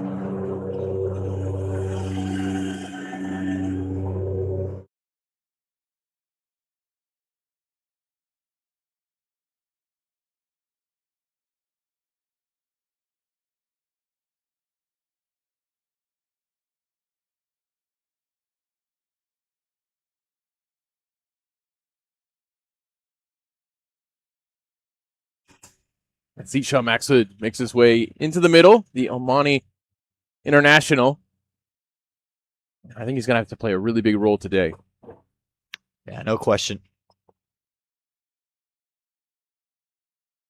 Also, with 2 left-handers out there, you think, okay, could we just neutralize the leggy? Could we neutralize the 2 left-arm spinners with these matchups? Close of 8, 58 for 3.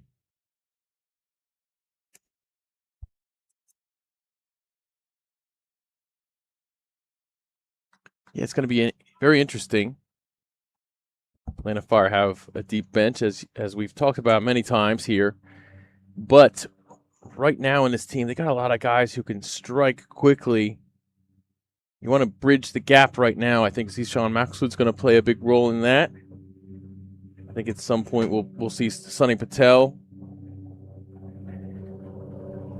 He's very capable of that as well. And Heath Richards is going to get the ball.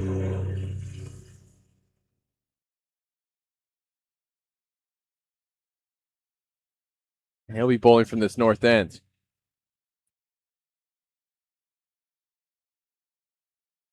And Heath Richards, I thought, had a much better season bowling in minor league cricket than he's had in years past.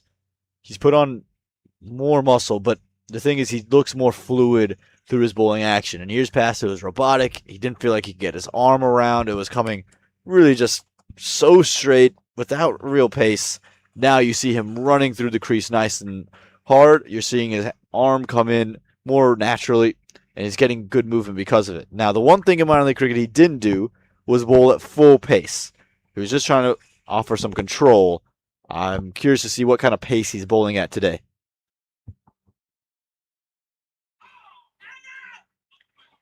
There's that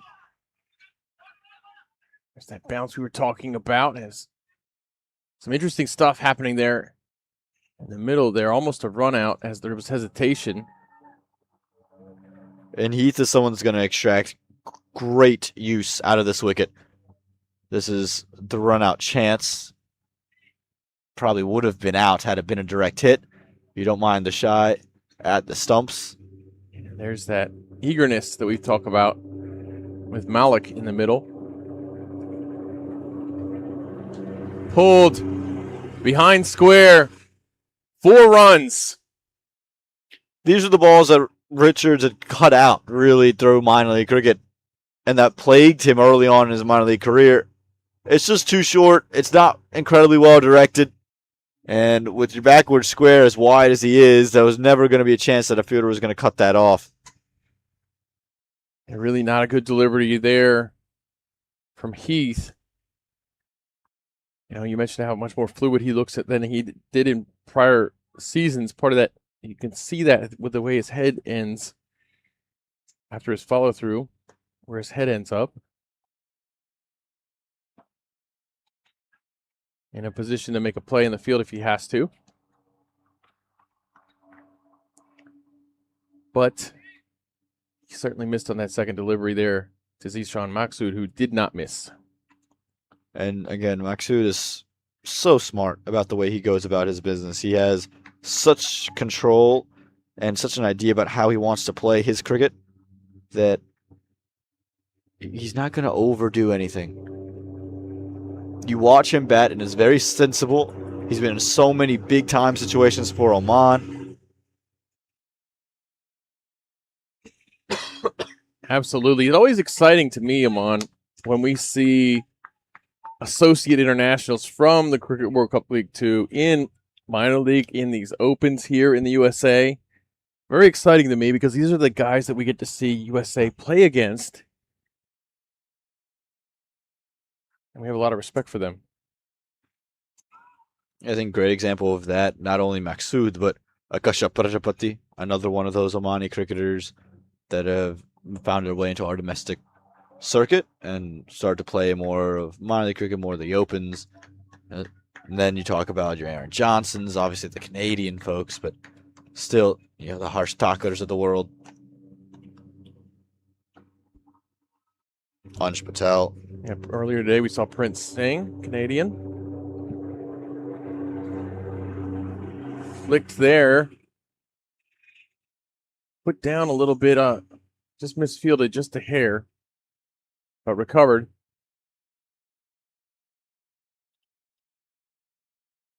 Not a bad over from Heath, but that boundary makes it the perfect over for the Atlanta Fire.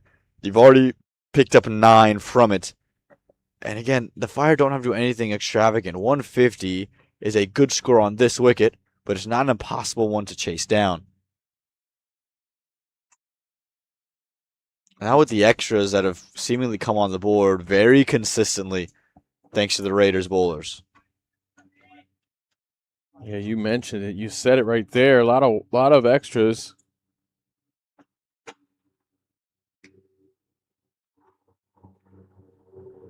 It's 13 off of wides alone at this phase. You take those away, you got 55. Looks quite different.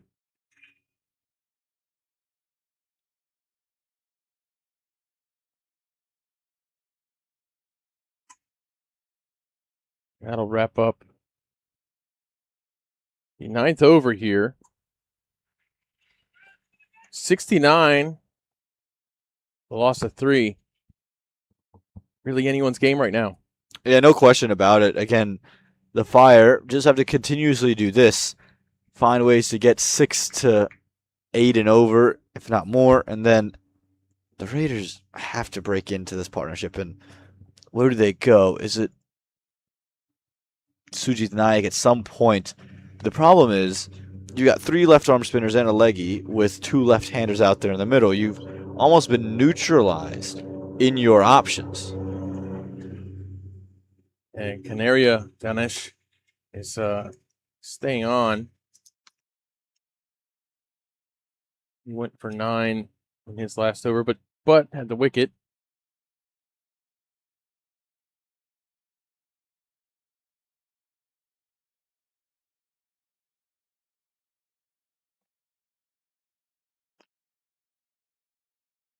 Looks like they want to call someone in. What's needed? Is there a helmet that's required? Or a fielder that's on the ground, actually. Sitting in a backward square. may need some water, and that's a scary sight to behold. Yeah, something you don't want to have is somebody sitting on the ground, not doing too well. Let's hope that It's Heath. It's Heath right after he's come on to bowl, and you can see his right foot. He's not bending. His ankle on his right foot. Something has happened, and you're hoping it's just a twist and nothing too serious. But there's a major serious limp as he's trying to walk off the field. Fortunately for him, he's able to walk off on his own power, but these are just scary things. yeah, not good. You don't want to see a leg injury to somebody who's a fast bowler. You don't want to see a leg injury to anybody. But how important are your legs when you're a fast bowler as far as generating all of your pace?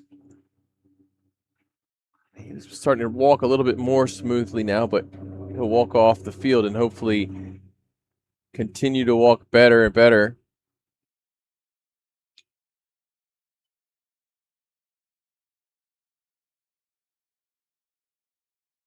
And because of these substitutions we have for the roles, it really helps Raiders Unlimited right there. If they were planning on giving Heath 4, they have somebody they can turn to from the bench.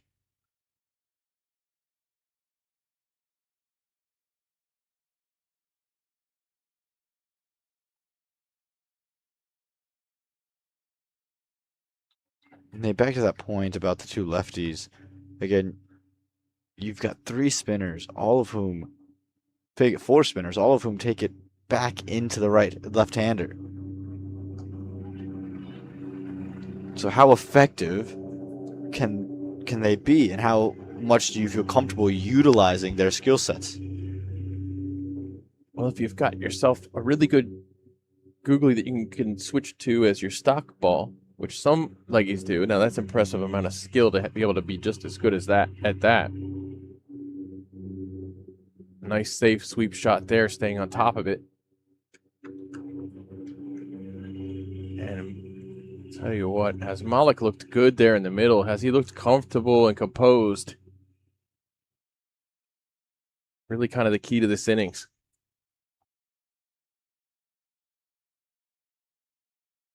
Yeah, I agree that his poise seemingly is going to be a huge factor. I'm not going to look for 2 on this one. Happy to just hand it over back and forth. And why not? You really just need to do this. You need to rotate strike here through these middle overs. We're almost to the end of the first half of this innings. 3 balls left. Fire in a good position. This one loose down the leg. It's going to keep giving wide. Again, it's those extras, those consistent number of extras, seemingly never letting up and then allowing the Fire to, even when they're not hitting boundaries, comfortably get to 7, 8 and over. It really takes the pressure off. Flighted. And that's put away. 6 runs. Shot there from Malik.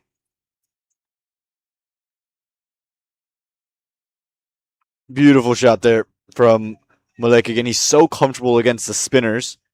And when you get him into a position to sweep, he always just seemingly takes advantage.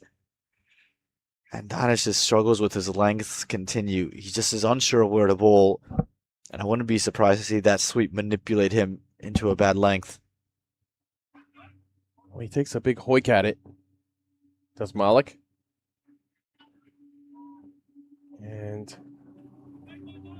Zishan Maxwood will face the final ball of the first 10 overs with Atlanta Fire at 79 with a loss of 3. Still really anyone's game, but Fire have to be happy with their recovery.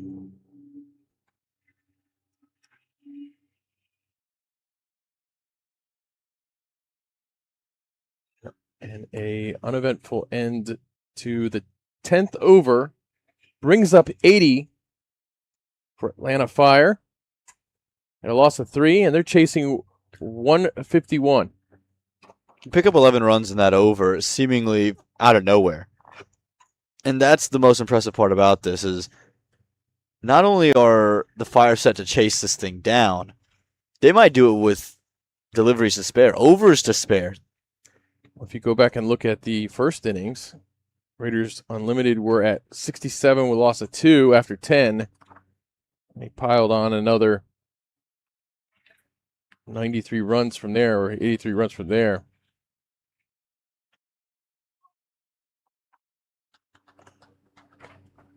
So a long way yet to go, and we're going to see a new bowler in the attack.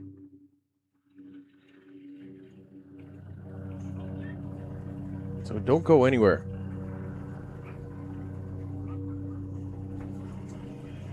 Cued there.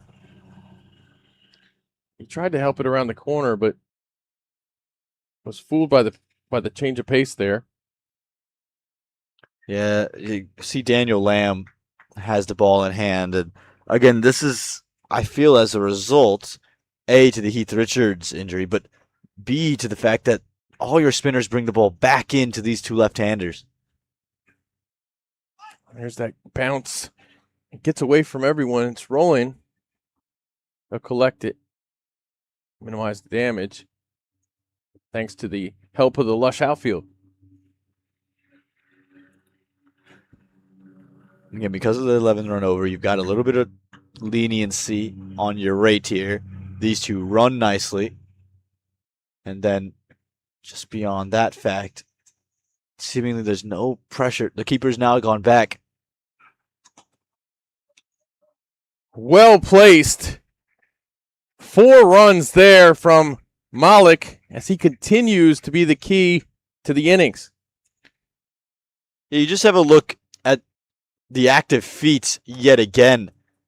The way he just was able to move himself and maneuver out of the way of the ball, giving himself room, and just really chipped it over cover.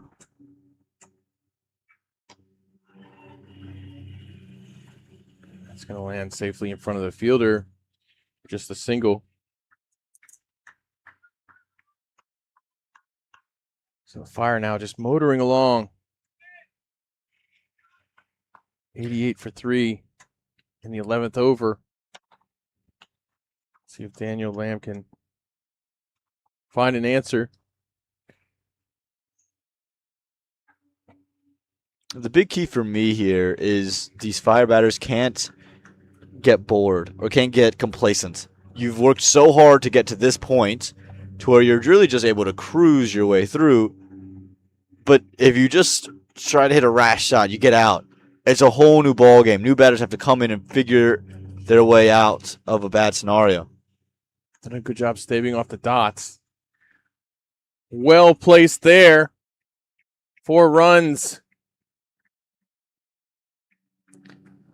Excellent from Zishan Maksud. Again, we talked about how he has so many options and plays in such a safe manner.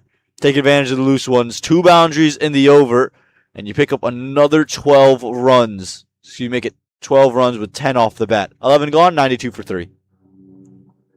We sit here heading into the 12th over, and we're going to take a look at that. Look at that red line right there. It is takeoff time for the Atlanta Fire. That's about as steady of a rise as you're going to see. And they are leaving behind Raiders Unlimited, who desperately need a wicket right now, in part because of the fact that over the last 5 overs, since the power play, we've only seen 5 dot balls. It's super impressive what we've seen out of this Atlanta Fire team, and that's coming out without seeing Aaron Jones because he's no longer part of this lineup. Lahito Malanta getting out early, Rishi Pandey getting out early, and then from there they were able to steady the ship. And you haven't had to go to Jamar Hamilton or Shatley van Skalkvik or Sonny Patel yet. 17 dot balls in those first 6 overs in the power play, and only 5 since in the last 5 overs. Very impressive stuff here from Malik and Zishan Maksud, especially. I've come to expect this from Malik. And Zishan Maksud always able to gauge himself to the occasion. It's one thing to be mature. Come on, it's another thing to be able to execute. And Zishan Maksud is both of those in spades.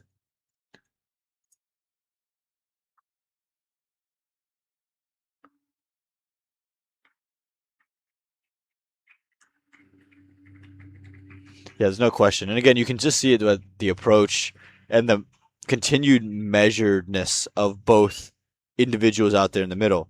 You see that they're just trying to keep themselves in the game. They aren't looking to win it all in one over. And I think that's something that gets lost in cricket. In T20 cricket, oftentimes you feel that you can win it all with one shot. You can't. You've got to just start chipping away in the fire or going meticulously about that.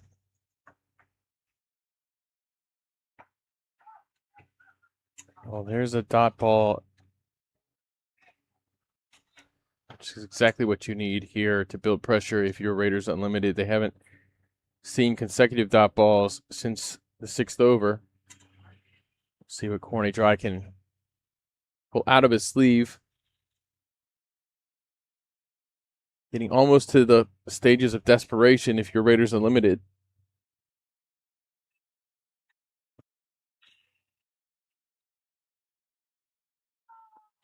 These are the shots I'd want to see just cut out. It's not a bad option with fine leg up in the ring, but you take a lot of risk when you just don't have to force it yet. The required run rate has just, for the first time all game, gone below 7. You've done everything right at this point. Don't just throw it away. You have plenty of time here. Now we have consecutive dot balls for the first time since the 6th over, and the last person to do it was Corny Dry.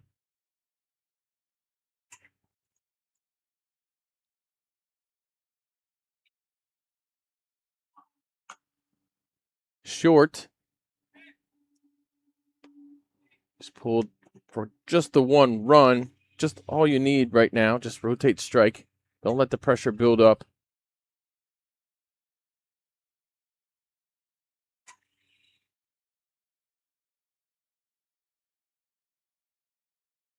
Corny struck in the 3rd over with the 5th ball. The over following 2 dot balls. Zishan off strike there after the 2, and this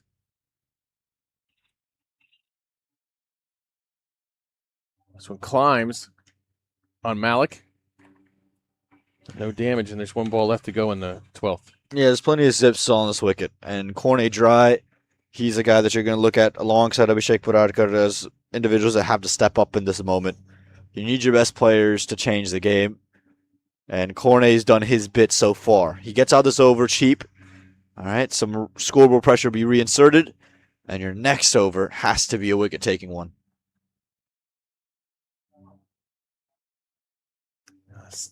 Similar delivery to the previous one. Going to end on a dot. So 4 dot balls from Corny Dry in the 12th over. That's exactly what the Raiders Unlimited needed. We're heading into the final 8 overs. Atlanta Fire only need 57 runs. That's what Corny Dry is. Anytime his side needs an over, a big over, he's the one to bowl it, whether it's at the beginning, at the end, or in the middle. And I think what he's done exceptionally well is work on his bowling in the middle periods. That's where he tended to struggle earlier in his minor league career because he was a steam-up guy. So when it's swinging, he was brilliant. At the end, when you needed Yorkers, he was great. But there was something that was left to be desired. Didn't have too many options. Since we've seen him develop the cutters and the slower deliveries and the back of the hand ball, and now you've seen him become a much more effective, well-rounded seam bowler. It looks like Abhinav Sakaram is going to take the ball here for Raiders Unlimited, and he might be the beneficiary of the pressure that Corny Dry built up if he plays his cards right. Well, we know Sakaram, he's not a bowler by trade. He does bowl, and he bowls some off spin. And it's 2 left-handers. Again, that matchup playing on the minds of the Raiders. You bring in the off spinner because you don't want that ball turning back in. And how important is it to have left-handers up and down your lineup, Nate? Because effectively, you've neutralized Nash Kinjige and Sujit Naik without ever having to play them. And both of those, especially particularly Nosh, I've been wondering when he'll get back in the attack. And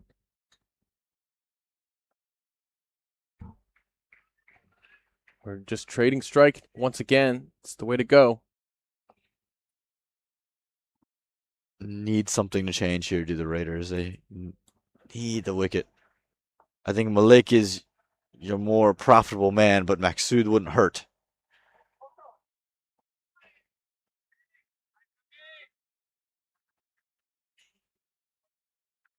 Could you imagine you get to the 15th over and Ashkanji has 3 overs to go or 2 overs to go? Well, Nosh has been very good in his couple of overs. This one climbs up. Good job by the keeper.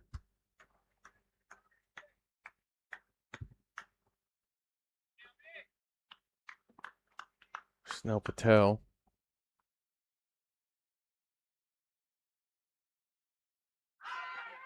Appeal. Umpire isn't buying it. The Fire just can't throw the wicket away. Don't mind the reverse sweep option, but then Ahad Malik was nearly halfway down the track. And again, those are things that cannot be happening. You have got to find your communication, and you've got to see yourself to the end of the line. Well, this matchup tactic of bringing in the righty has helped build up pressure here. And we've got back-to-back 2-run overs heading into the 14th. Still some work to do for Atlanta Fire. They can't take it for granted. 55 needed off of the final 7 overs. And how quickly does that required run rate jump back up? It was just under 7, and now it's nearly 8. Then that's the big storyline. That's how you claw back into a game. You develop pressure through your dot balls, and you make things nice and tight. Absolutely, and that's exactly what they've done with 7 dot balls in the last 2 overs. Only 5 from the prior 5. This is how you manufacture the pressure.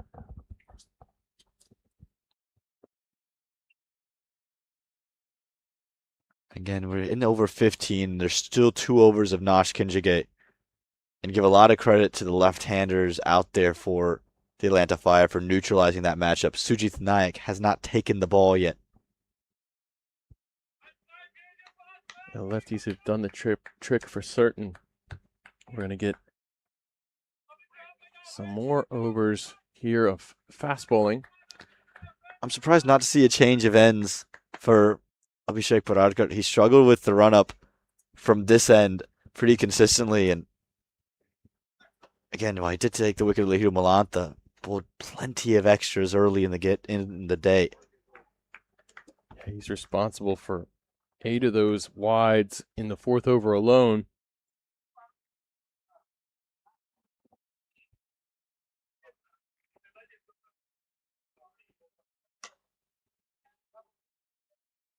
Struck, but not well enough, and not directed well enough, just to 1. That'll be okay. Again, you don't have to do anything to reinvent the wheel. Now, required run rate is just below 8 at the moment, and they've been able to manufacture their way to 8. The big part is that the dot balls, like you mentioned, before over 12, they'd only faced, 5 dot balls since the power play.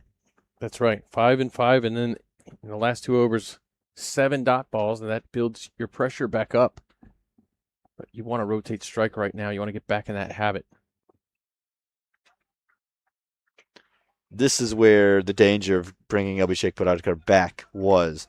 He was struggling with the extras. He wasn't able to find a consistent landing spot and a place to be accurate. And if he consistently is giving up wides, right, you've gotten 2 off the first ball here, and while it doesn't seem like much, the margins are so fine, this gets you to 7 just with singles.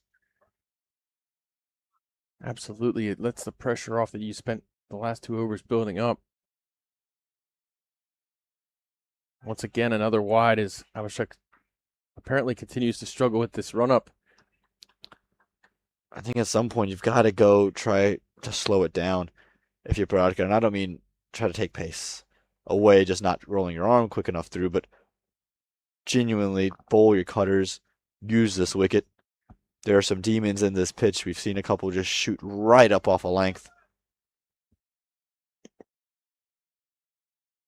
But it's so hard to execute any plan when, as a bowler, you're thinking about your feet landing. Short.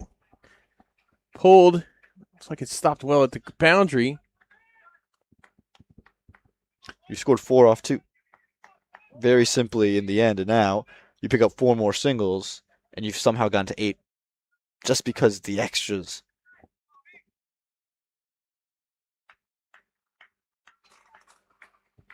And we're at 100 for Atlanta Fire. Just 51 needed now.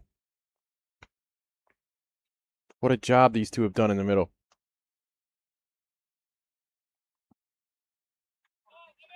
That's where he wants to be, Paratka. On a length, right over top the off stump, and from there, you let Malik, you let Maksud make decisions, but also you let the wicket react. And that's the one where we've easily seen that same ball jump well up and even cut around. So if you start there, Abhishek, you're going to find more success. Yeah, put some doubt in the batter's minds. Take advantage of the demons that you mentioned before.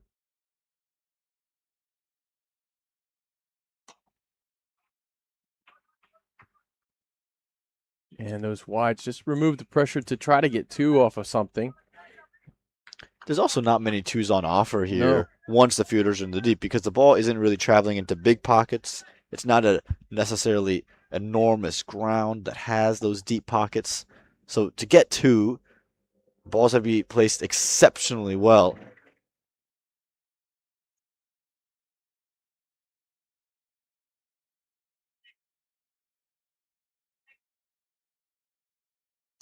Up in the air. Keeper going back. Slip's going to make a diving attempt. Or sorry. He's going to put it down. That was so necessary for Abhishek Paratka. Would have done his confidence world good, but the Raiders needed that wicket. And you could see the desperation out of short third. Gave everything he could to get down the hill. Diving effort, just was never underneath it. No chance goes up in smoke, and again, as that required run rate just hovers around 8, there's just 49 runs left to get. Fire in a commanding position. 1 ball to go, barring any wides. And a good delivery there from Abhishek to end the over. 102 for 3. Need 49 from the last 6.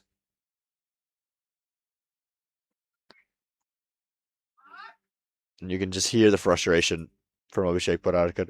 Not his sharpest day. Not in either of the 2 games. His first time in the Atlanta Open, he really wanted to come in, make an impact. And it hasn't been the way he wants to remember it. Frustrated as he's walking to his fielding spot. Still just clamoring. But has to put that out of his head. He has the other over to go to, but there's so many overs that are left for Sujit Naik to deal out. He has so many options to turn to. And finally, it's finally going to Nash Kenjige here in the 15th. Yeah, I don't think you can wait too much longer here. Lefties are not in the middle. Nash is just too quality to risk getting through this innings without him bowling his entire quota.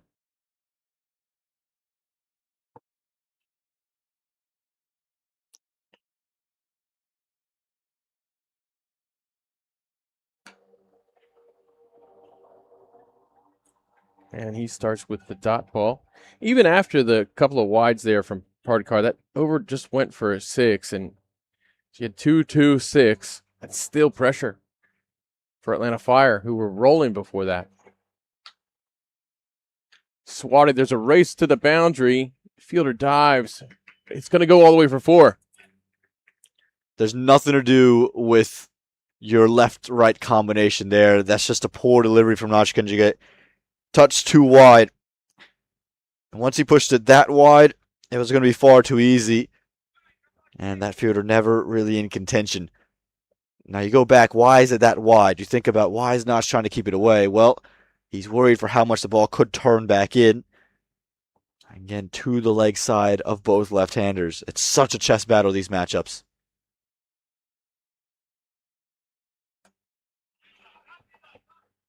Four runs. Turned around the corner. It's awfully predictable. You went short and wide, were punished, so you're going to be fuller and straighter. And exactly that. Ball turns back towards you. And just helping it around the corner. There's a backward square that was never in contention. Abhishek Bharadkar just had to watch it trickle over the rope. What a start. 8 runs from the first 3 deliveries. That takes the required run weight below 8. 7.45. Straight. It's going to be the one, though. Your damage for the over is done. You don't have to take on Nash Kenjige, which is such a relief because whilst you might be able to get him early, typically later in the over, he just starts to wear you down. He figures you out. This leaves a big hole in Sujit Nayak's plan, though. Where does he turn back to? Is he willing to give Nash a 4th over? Is he willing to give Abhishek Bharadkar a 4th over? When is Cornet Dry going to get his 4th? And who fills around the gaps? And from which end? Yeah, do you try a change of ends for Bharadkar? If you're going to have to go back to him, why not go from that northern end of the ground?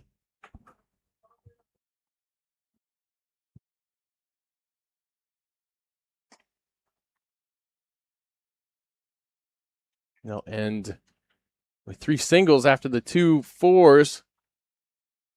Excellent over here for Atlanta Fire. 11 from it. 113 for 3 after 15. So where do you go, Sujit? You have overs of your own that you can turn to. I'm surprised not to see him have the ball in his hand, but going in a completely different direction.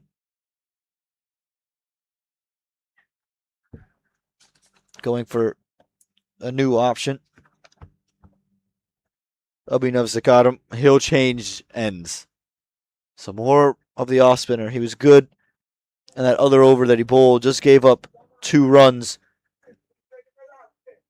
And sensing this is a moment in the game, Nate. Absolutely. He was quite good. I don't think you should hesitate going back to him with the 2 lefties out there still. Interesting thing is he's going to have to do it from the south end. I'd be curious to see the lengths in which he bowls. I'm also curious to see who comes out next for the Fire. Is it Sonny Patel? Who's next? Does Stephen Taylor try his hand? But first, you got to get to that next batter. Fielder in place, and just the one. Again, Sakaram's not a huge turner of the ball, but he bowls to a plan.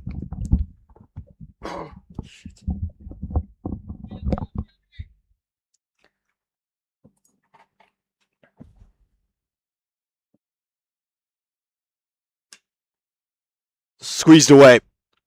Bisects the infield and will run all the way to the rope for 4. No, just holds up. And that thickish outfield just saving a couple of runs. Well, the summer healthy growth has made this grass quite thick.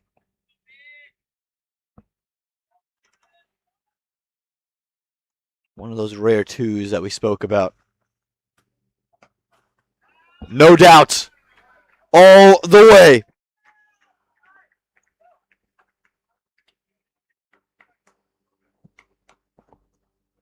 Well, I think that's the risk.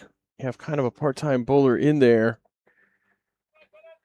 It's risk reward right now. You're going for the wicket. This is what you risk here, the 6.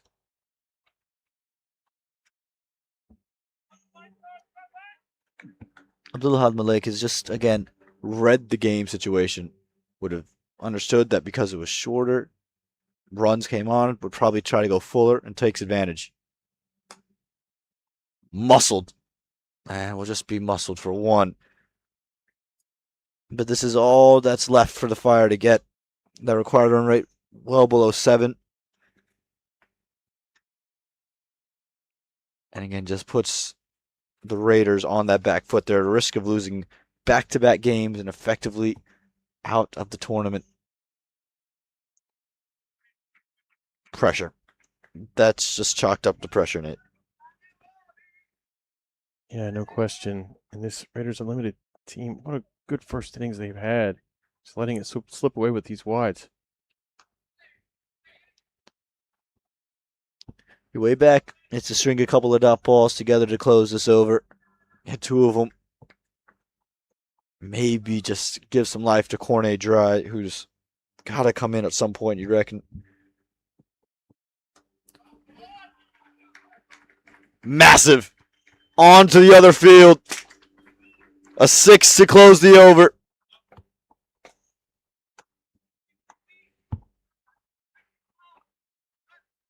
Just absolutely annihilated here. These two lefties, my, have they done an incredible job.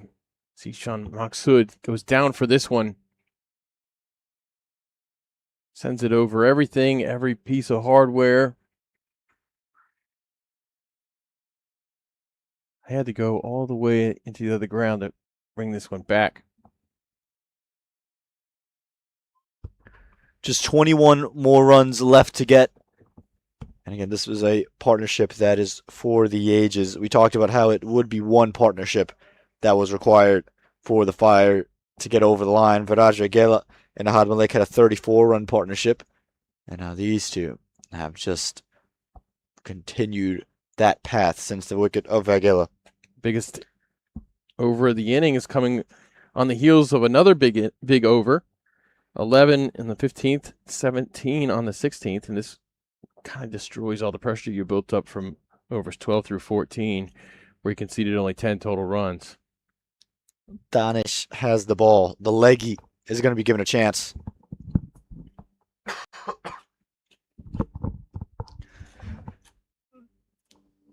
Cornet Dry's just got the 1 over left. So you reckon he might be the next over. But I'm just rather shocked to see the leg spinner here in the 17th.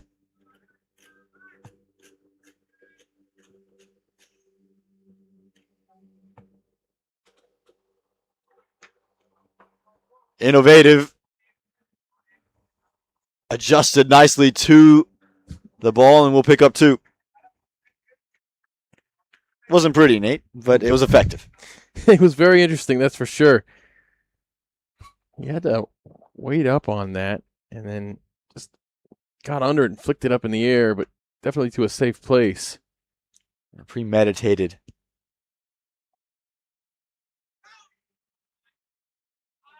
Wow, not given a wide.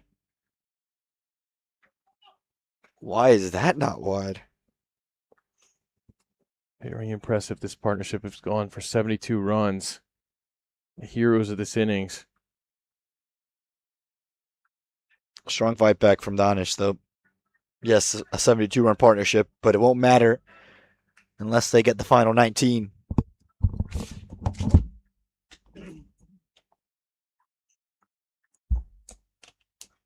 Well swept there. Nice and safely.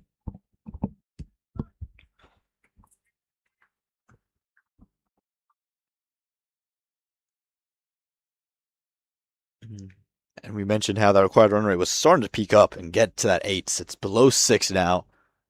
It's all in the hands of the Atlanta Fire and what would really be a come-from-behind victory.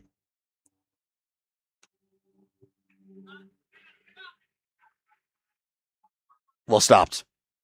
We've seen some incredible efforts on the field. That one right up there with the rest. Yeah, good job getting to that and keeping it in play. Just 2 runs from it.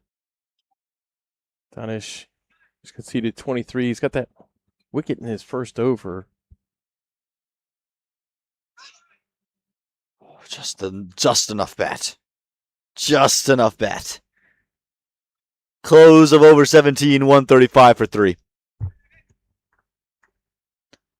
Pretty good over from Dinesh in the situation, holding it under the required run rate. Boy, I'm struggling saying that. today. Alliteration. uh, No surprise that Cornet Dry is going to bowl his final over here with just 16 runs left to get.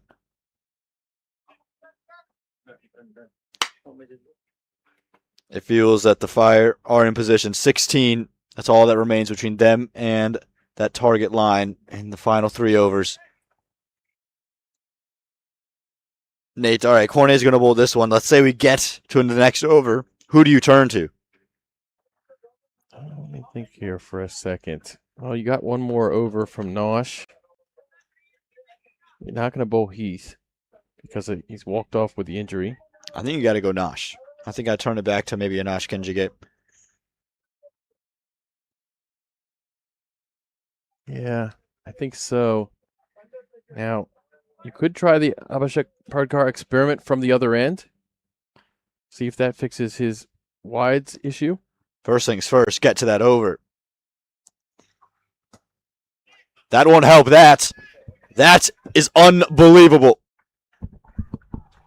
Well, that also brings up the half century there for Malik. What a shot. Statement of authority, to say the least. And he's just now signaled to his side and acknowledge what he's just done. That's not an easy shot to play off anybody, especially Cornet. Very impressive. Just a confidence play. Malik has had his eye in for quite some time now. Like you said, you got to get to that. You only have 10 runs needed from 2.5. You got to get to the next over. Excellent. A slight appeal. It felt that only 2 men were interested. Fine leg and the keeper.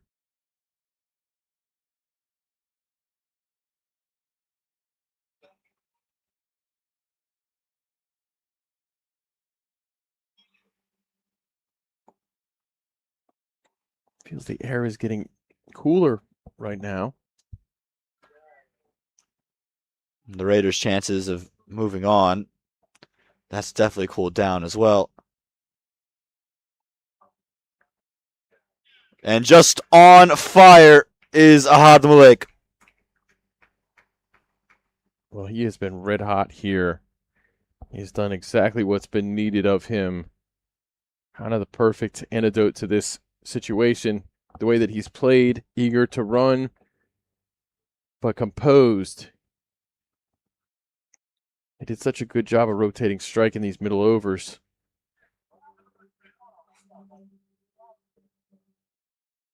That would be frustrating for Cornet Dry as well. He's actually bowled quite brilliantly today. Yes, that 1 shot for 6 was probably the statement of the day, but that right there, it's a top edge that could have literally landed at anyone's hands. Instead goes for 4. Yeah, he has looked quite good today. Corner usually does bowl well down here in the South, as you said before. Right now, there's only 6 needed to win. You got to get through this over before you pick who's bowling the next over. But it's desperation right now. For Raiders Unlimited, it's looking very, very unlikely that they'll come away with a W. And again, that effectively ends their Atlanta Open 2025 without the possibility of getting to the next phase. And it is just 1 shot away now. Malik moves to 60 off of 42. Just been dialed in this entire time.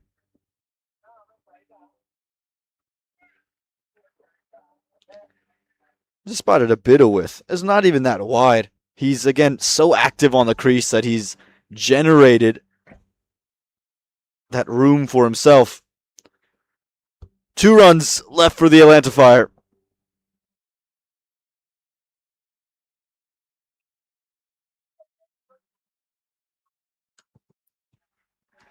And we'll level out the scoring and send it over to the next over. Who's going to bowl it? We'll have to answer that question, Nate. 150 for 3. Can I get a block of fire in a short? I think we have a game with them in the morning. So, Nate, who bowls the last over? Who would you give it to? To defend one. Yeah. You've got to try. I think this is where Nayak comes into play. Ah, you captain. I'm just joking. It looks like they're going to go back to Danish for his final over. Been a brilliant day of cricket all around, Nate. We've seen some unbelievable scores. Think about Muktar Ahmed, half-century. Udmuk Chand we saw here today, alongside a couple of other phenomenal plays, and Ahad Malik would be up there. And again, we have the entire week to go, and that's the brilliant and exciting part about all this. We've seen so much good stuff. So Shoaib Thai in the first was so good.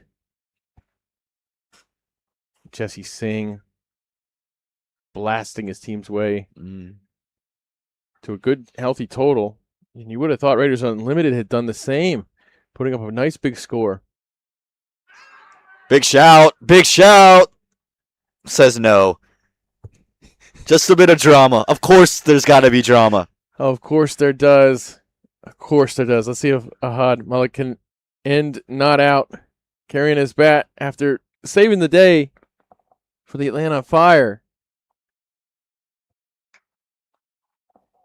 Comfortable, calm, and cool describes the Atlanta Fire and their batting innings, chasing down 151 with such ease, thanks to that man with his helmet off. Ahad Malik carries the side to victory. Oh, he was so good, and joined there by Zishan Maksud, whose experience came in quite handy. His maturity came in quite handy. They knew they just had to rotate strike. They knew they had to stay out of trouble. Did a great job playing safe shots, running smart, and not letting the dot balls build up. And the Raiders, again, that disappointment. 2 games today and on the wrong side of both chases. They'll have to come back and regroup tomorrow, but the Atlanta Open might effectively be done. The 2 Atlanta sides, 1 game, 1 win apiece. We thank you guys for joining us here at the the Buttonbeaters Cricket Complex here in Rydal, Georgia. And we cannot wait to tune back in tomorrow to see what day 2 of the Atlanta Open brings.